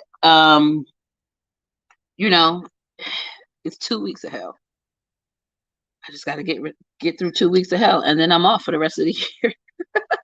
I'm off from like December 16th until the next year. So at least there's that. I'll get a chance to relax, and then I get to go through this process all over again, right? So yes, everybody can continue to have hope. If you're praying for me, thank you. I know a lot of people are rooting for me in this process, and I don't, it's not about letting people down, but it's like, I know with all the congratulations, it was kind of like, thank you, thank you, thank you. But, and I don't want to be the Debbie Downer in the situation. I'm the realist in the situation, right? So I'm not trying to be Debbie Downer, but the realist in me does not allow me to congratulate myself this early when I know how things have happened in the past. So I just have to get past that point and then, maybe celebrate. But it's tough. You've been in it long enough. You know what can go wrong. I know, and I was telling this to my sitter. It's the problem is I know too much, right? Because I know too much, it is really hard for me to celebrate those moments because I know how quickly they can go away. And that's kind of what happened here, right? So like, if you're on Instagram, the tone of my day 5 report is like you know, and I could tell the tone wasn't so great because the responses to that post versus the day one and the day three uh went from like congratulations, so happy to prayer hands, prayer hands, prayer. Like we praying for you, sis. We just gonna pray. We just gonna pray. Yes. We need a lot of prayer because this is not going well. You know what I'm saying? It's not the best. It's like, people are interested in like, what's the good news? I'm like, it's not the best news, but it happens. We're still waiting. Anything can happen, anything can happen. And look, I got 3 frozen, right? That's a plus, right? 3 frozen now. Whether there'll actually be anything or not, we don't know. And the most I could hope for was one euploid embryo, and I think if I'm going to have it, it's going to be that for AB, and it is what it is, y'all. It is what it is. I'm a realist. I get it. I don't want to discourage anybody, on this journey, but it's just I'm a realist. I know how quickly the numbers can fall, how quickly things can just go bad, and I have a history in this, so I can only be guided by the history, right? And my medical history is mine, right? I can't say somebody else is going to be the same, but according to my medical history, I needed to wait this out to day 5 to see what was really good, and then it turned out day 5 wasn't the best, but we still had some stuff in the running, and, one more day can make a difference, and it did, it did. They're not looking great. There are some things I want to change about my protocol. I definitely don't want to be maxed out on drugs like I was this time around. I definitely don't want to stem before my cycle comes down. I feel like we wasted 3 days worth of drugs with my body basically just resisting the artificial hormone because it wasn't ready to be recruiting follicles in the first place. So these follicles really got a slow start up until my cycle dropped, and then they started to take off. So it's just kind of like, and I brought that up to them on more than one occasion. And they were like, oh no, we do this all the time. This is that and the other. Well, I don't know what your statistics look like for the people that you do this with, but my body did not like that at all. So how about we not do that the next time? And then I want to talk about the amount of hormone that I was given, and being maxed out from the start. I don't like that at all. So me and Dr. L are going to have a really, really big conversation. Girl, like you said, when we spoke last, it wouldn't be your life if there wasn't a lot going on. It's tiring, but you've got the medal. Oh, crossing our fingers for an uncomplicated 2023. Girl, that's my wish every New Year's. For an uneventful year. I just need an uneventful year. Hopefully an uneventful year, but pregnant, right? Let's add pregnant in 2023. Yeah, we understand things happen.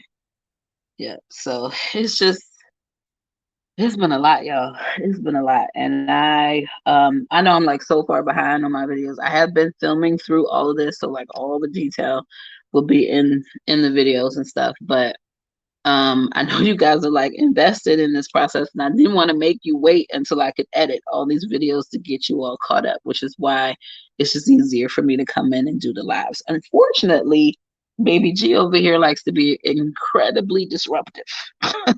So that is what it is. So, but yeah. So that's where we are. I will be posting day 6 results on Instagram shortly after this. But man, oh man, it's been rough, it's been rough. I'm happy to at least get to this part because it seems like at least a little bit of closure. I know I didn't necessarily come out of the cycle with nothing, but I mean, maybe if I did PGT, it would be nothing. I don't know. We don't know because we're not doing it. So we don't know. But so as of right now, I have something. So maybe we can make some changes next go around and get some better quality embryos out of the situation and get some results. That's all one can hope for. It's just a better result. Could be better, could be worse. My stress level is still going to be up there, you know. You know, I wasn't happy with my acupuncture experience this time around, either. That has nothing to do with the clinic, it has everything to do with my acupuncturist, or lack thereof.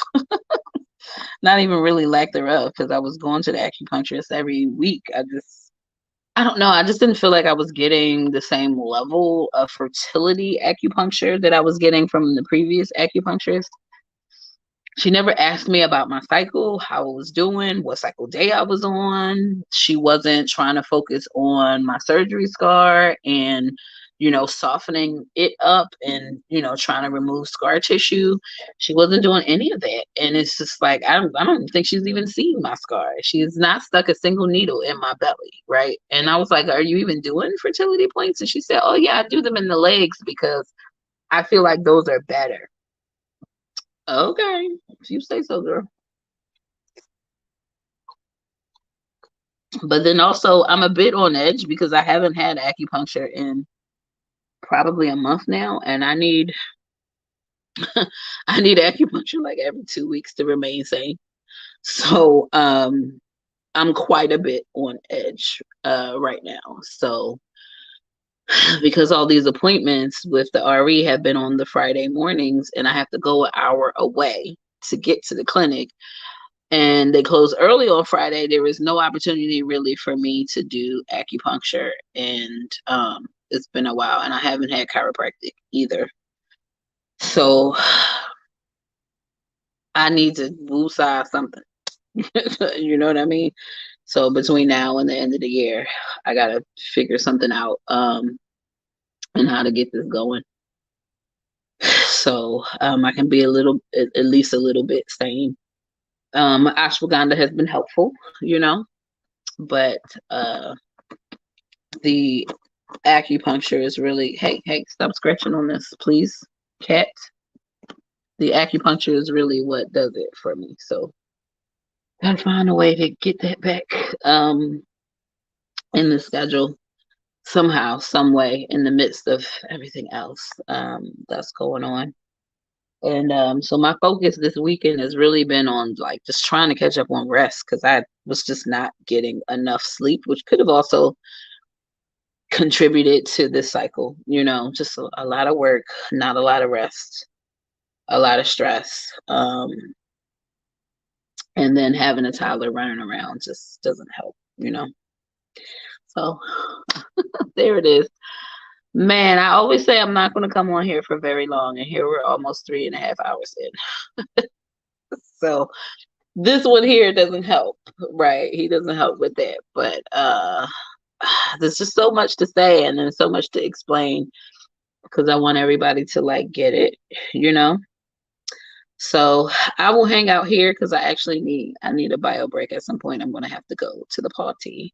But I can hang out here another 8 minutes and 7 seconds till we get to the 3:30 mark. I'm happy to answer any questions that you might have about all that was discussed here. You look forward to the lives. I wish it was my original intention when I first gave birth to baby G to come and do more lives, at least do a live like once a month or something like that. But it's just like, you just get so exhausted, and it's like hard to come in here and, knowing that the lives can go this long. It's like, gosh, am I going to have the energy to be like upbeat for all that time? The ladies like to to hang out sometimes,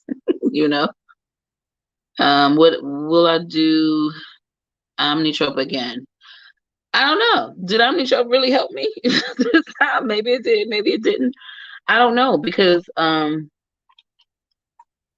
mentioned early in the live that I had a disappearing follicle between Friday and Saturday before my retrieval. And that may have been due to Omnitrope. So I don't know. And I asked the doctor about it, and he was like, no, well, I don't know. God forbid. We hope you haven't ovulated, but we get on the table and we see where it goes. And they were all just so impressed that 14 eggs came out. And to be honest, 14 is the most number of eggs that I have had retrieved in all 3 of my retrievals. That's cool, but if they're not great quality, then does it really matter? And I just I'm just uncomfortable with the way the whole stem process went. Not necessarily the medication, like not necessarily Omnitrope.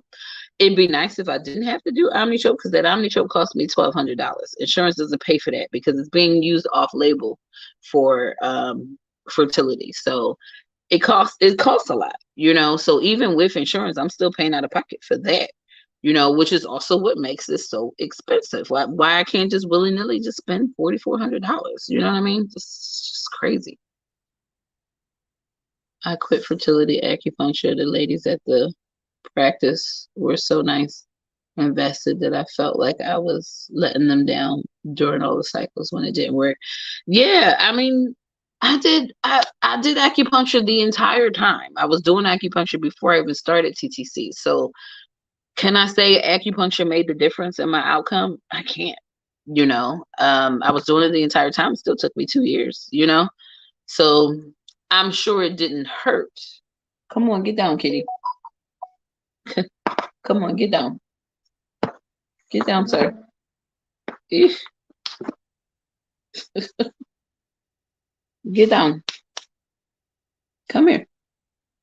That's Ninja, my one cat that I have left. He has diabetes. He has to take insulin. But he's hanging out there.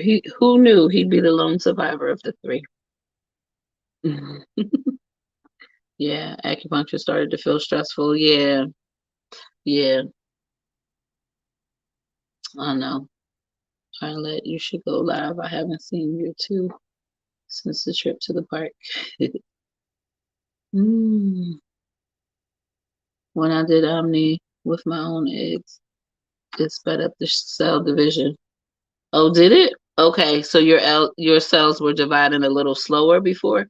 I mean, I had some slow cell division 4 years ago. I don't know. I mean, did you stem, Rachel?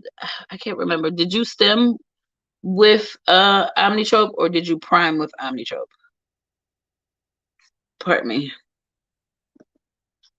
Yes, girl, $1,200. This stuff ain't cheap. Even with I just, I try not to complain because I could be paying for everything out of pocket, and so it's just like, when they hand you like a $6,000 bill for a retrieval, it's just kind of like, dang, do I even have insurance? But clearly I do.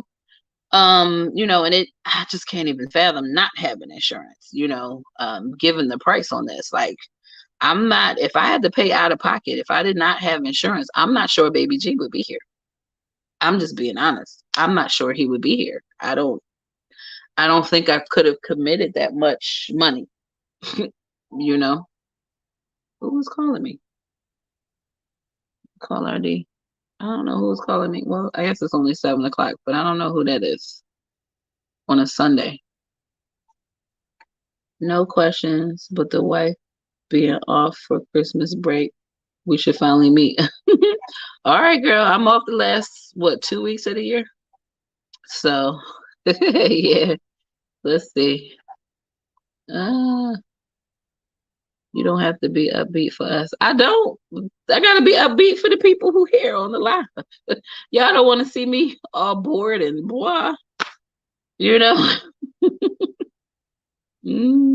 I stemmed with Omni. My embryos were a day ahead. Oh wow. How many days you stemmed the entire time? How many days did you go? Because I mean, I don't know. Like I said, I feel like I lost the first 3 days because I stopped birth control.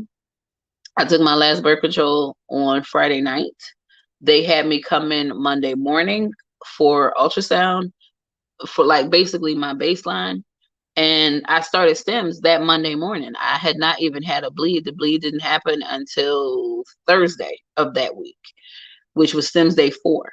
You know what I'm saying? So by the time I got to Friday, which is the next time they had me come in for my first monitoring, they were like, oh, well, we see some follicles here. They're smaller than we would care for on STEMS day 5, right? And my estradiol was only like 77 on STEMS day 5. But it's like, okay, I don't like my estradiol level at 77 on STEMS day 5.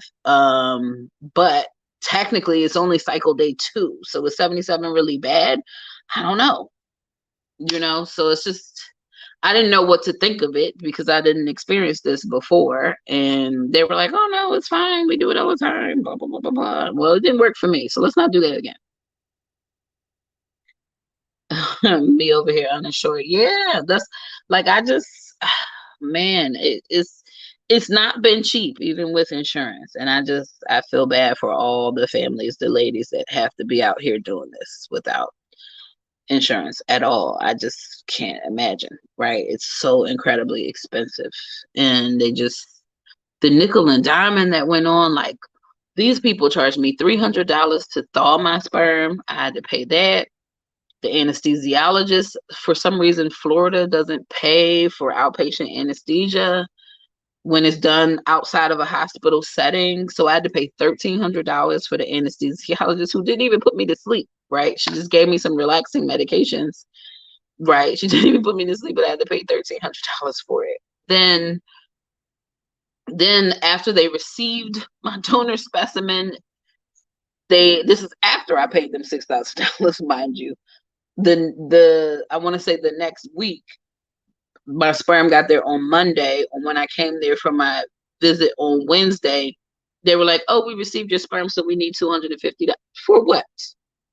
What do you need $250 for? Oh, well, every time we receive sperm, we have to process it. We have to take it out of the box. We have to put it in our own freezer. And then we have to do this and that. You charge me $250 for that? I did home insemination. The thaw process was placed in warm cup of water for 10 minutes. You charging me $300 for that.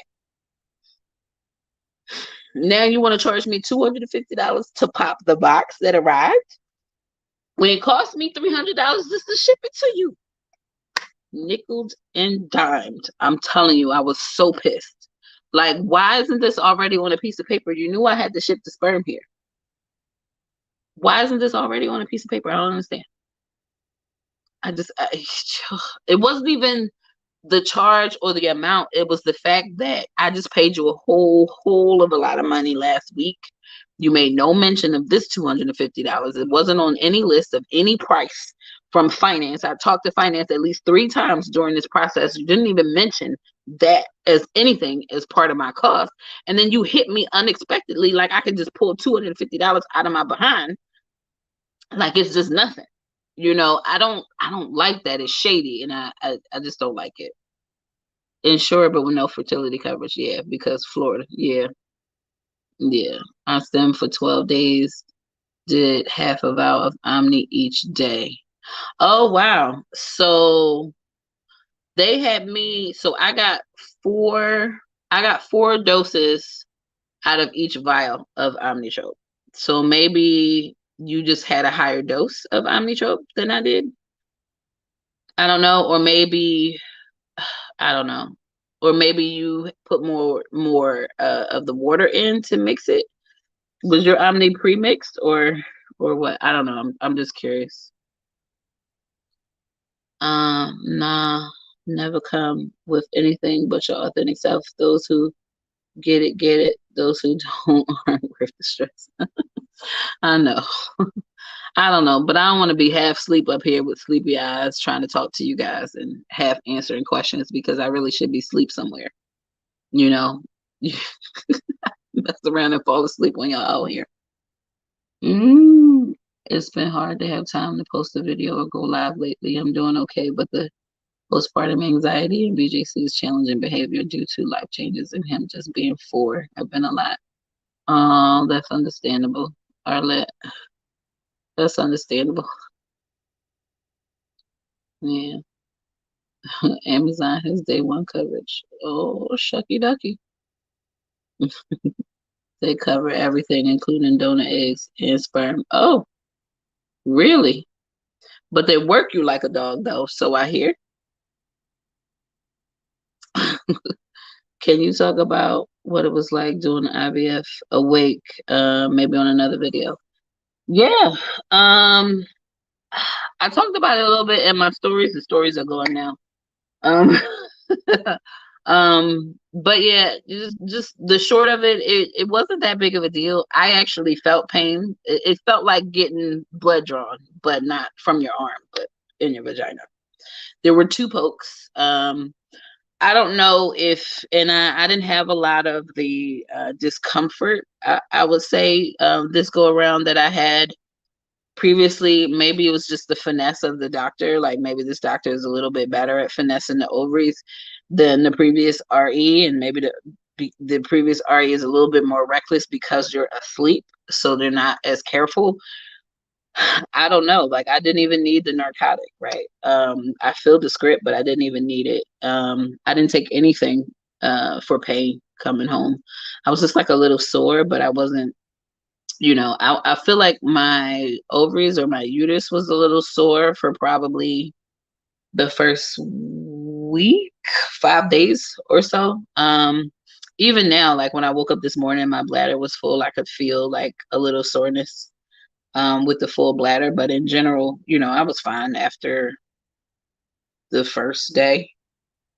But being awake, I think it's interesting on the drugs because there's a lot going on. And I think wherever you're focused, that's what you remember the most. And I was focused on watching the follicles be aspirated. So I didn't hear a lot of the counts, like when they were counting how many eggs they were getting. I didn't hear it. I do remember the nurse saying, "Oh, did you hear? She's counting. She said you've got 4 already." And I was like, "No, I didn't even hear it. The room is like right next to me." So I didn't hear it because I was focused over here. And so it's interesting though, because it's kind of like, well, I kind of remember this and I kind of remember that. I definitely felt pain, not like excruciating pain, nothing that made me flinch, nothing different. Like I compare it to getting blood drawn. So if you're like needle shy or something, maybe being awake might not be the best thing for you. But, 6 vials total. Okay, yeah, I had 3 vials. So yeah, you definitely had a lot more omnitrope than I did. And I found that the omnitrope evaporates. Like I wasn't always getting 4 quarter doses out of those. So I was feeling a little bit of a way about that. I'm on RN and took a job. Oh, I'm an RN and took a job at Amazon to cover my donor egg and sperm. Oh, got you, got you. So are you like in the warehouse? Rachel, I'm just being nosy because there is another girl that I watch that I've been watching all these years on YouTube. Shantika, I think her channel is called the Shantika Experience. She got a job working at Amazon, but she works in the warehouse and stuff. Not for like her TTC stuff, but like she's like divorcing her husband and he's refusing to like pay child support or support her and the kids financially. So she had to get a job, And so she's like got a job. I think she's going to school too. It's been a while. She hasn't posted in a good while. I was in the warehouse for 2 days and went on medical leave, child. It's a lot, right? Because she said they work you. They really work you. Yeah. Yeah, Arlette, you can see it because the egg retrieval is ultrasound guided, right? So they've got the ultrasound up. He's watching to see where to stick the needle. The needle was very clear to see on the ultrasound. It was like a thin white rectangle. And I could just see like the black follicles like disappearing, like getting sucked up like a little vacuum, and him just moving around. So it would be like one poke for the left, one poke for the right, and then he would just move around with that poke, kind of like how they move around trying to find your a vein if they poke you. So that was the only pain, just the initial poke. I didn't feel any pain as they did the aspirations, just the initial poke. Yep, Amazon has Shantika losing weight. Last I saw, yeah, girl, she on that floor, walking that floor. I'm telling you, and she's like so excited about it too. Which I mean, losing weight is an exciting thing, but she over there working hard, yo. She is working hard. I can't do warehouse work, but if they cover with customer care, I'll do it. Yeah. Oh yeah. Oh yeah, it's constant cardio. Yeah, man. I hear Amazon works you crazy. I don't want to be worked that hard. Like, man, I grew up doing manual labor, delivering papers and whatnot. I don't want to do that kind of work. I like my sit down at a desk. It's not helping my weight any. You know what I mean? But I'm telling you, just whew, that's a lot. They will cover it. Yeah. You just got to be an employee.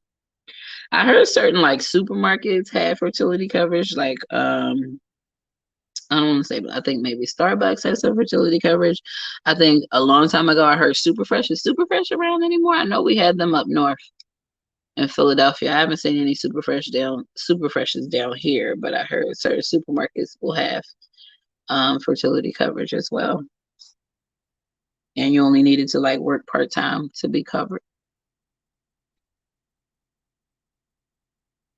So, but I'm sure there's some other jobs out there too if you hit the right forums. Oh, look, we all over the 3:30 mark. See how y'all keep me on the live? See. Okay, that's a genuine that's a genuine blessing. You don't understand. Absolutely, absolutely. Oof, man, oh man. Oh my goodness, y'all. Hi, Kitty. Hi, Kitty. You need a bath. Yes, you do. You've been hiding all day. You need a bath. I'll do anything from home at a desk. Listen, it's a catch-22, working in IT when you work from home. You tend to not get a lot of like it's hard to get noticed, right? When you work from home. You do miss the human element of working in an office and stuff like that.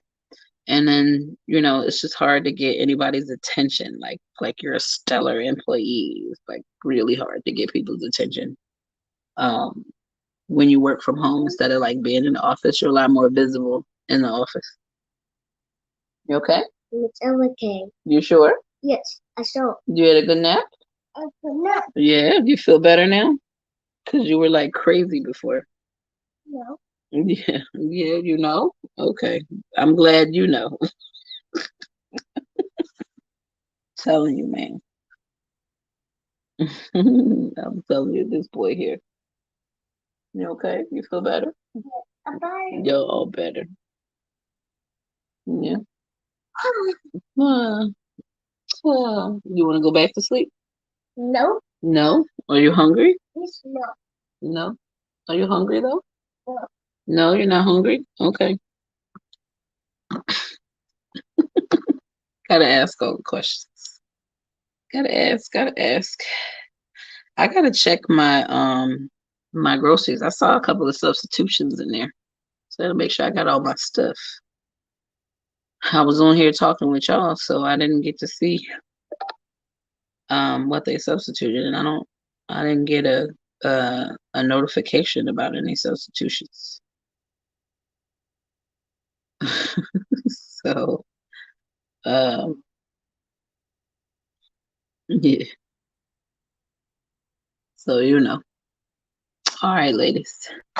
This has been yet another long live. Hopefully a lot of good information has been shared and that this will help somebody as they are on their way to IVF and have questions or don't know that they have questions that they need to ask for their clinic and whatnot, and mainly about standing up for yourself and advocating and doing what you feel is right and not feeling pressured, right, by your clinic or by anybody to spend money that you don't want to spend or to do something with your protocol that you don't want to do. You know what I mean?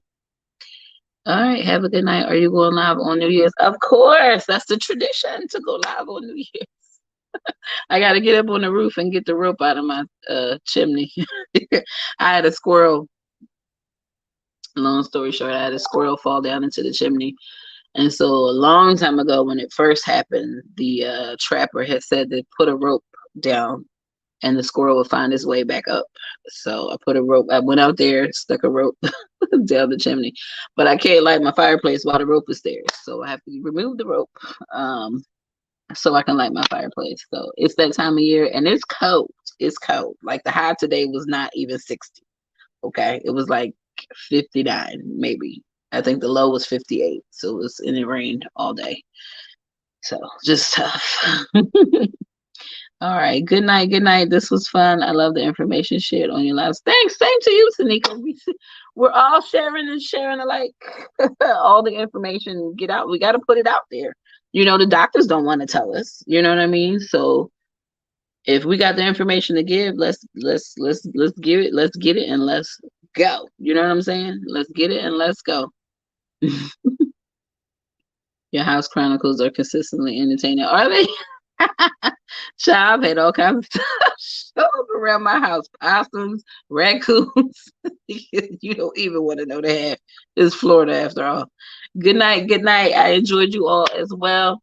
Sticky baby, that's to all those who are out here still trying, still trying. Bye. Good night, everybody. Trees. Yes.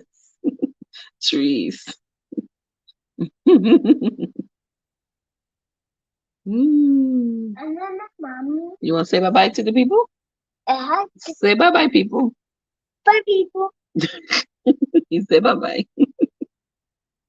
Mm.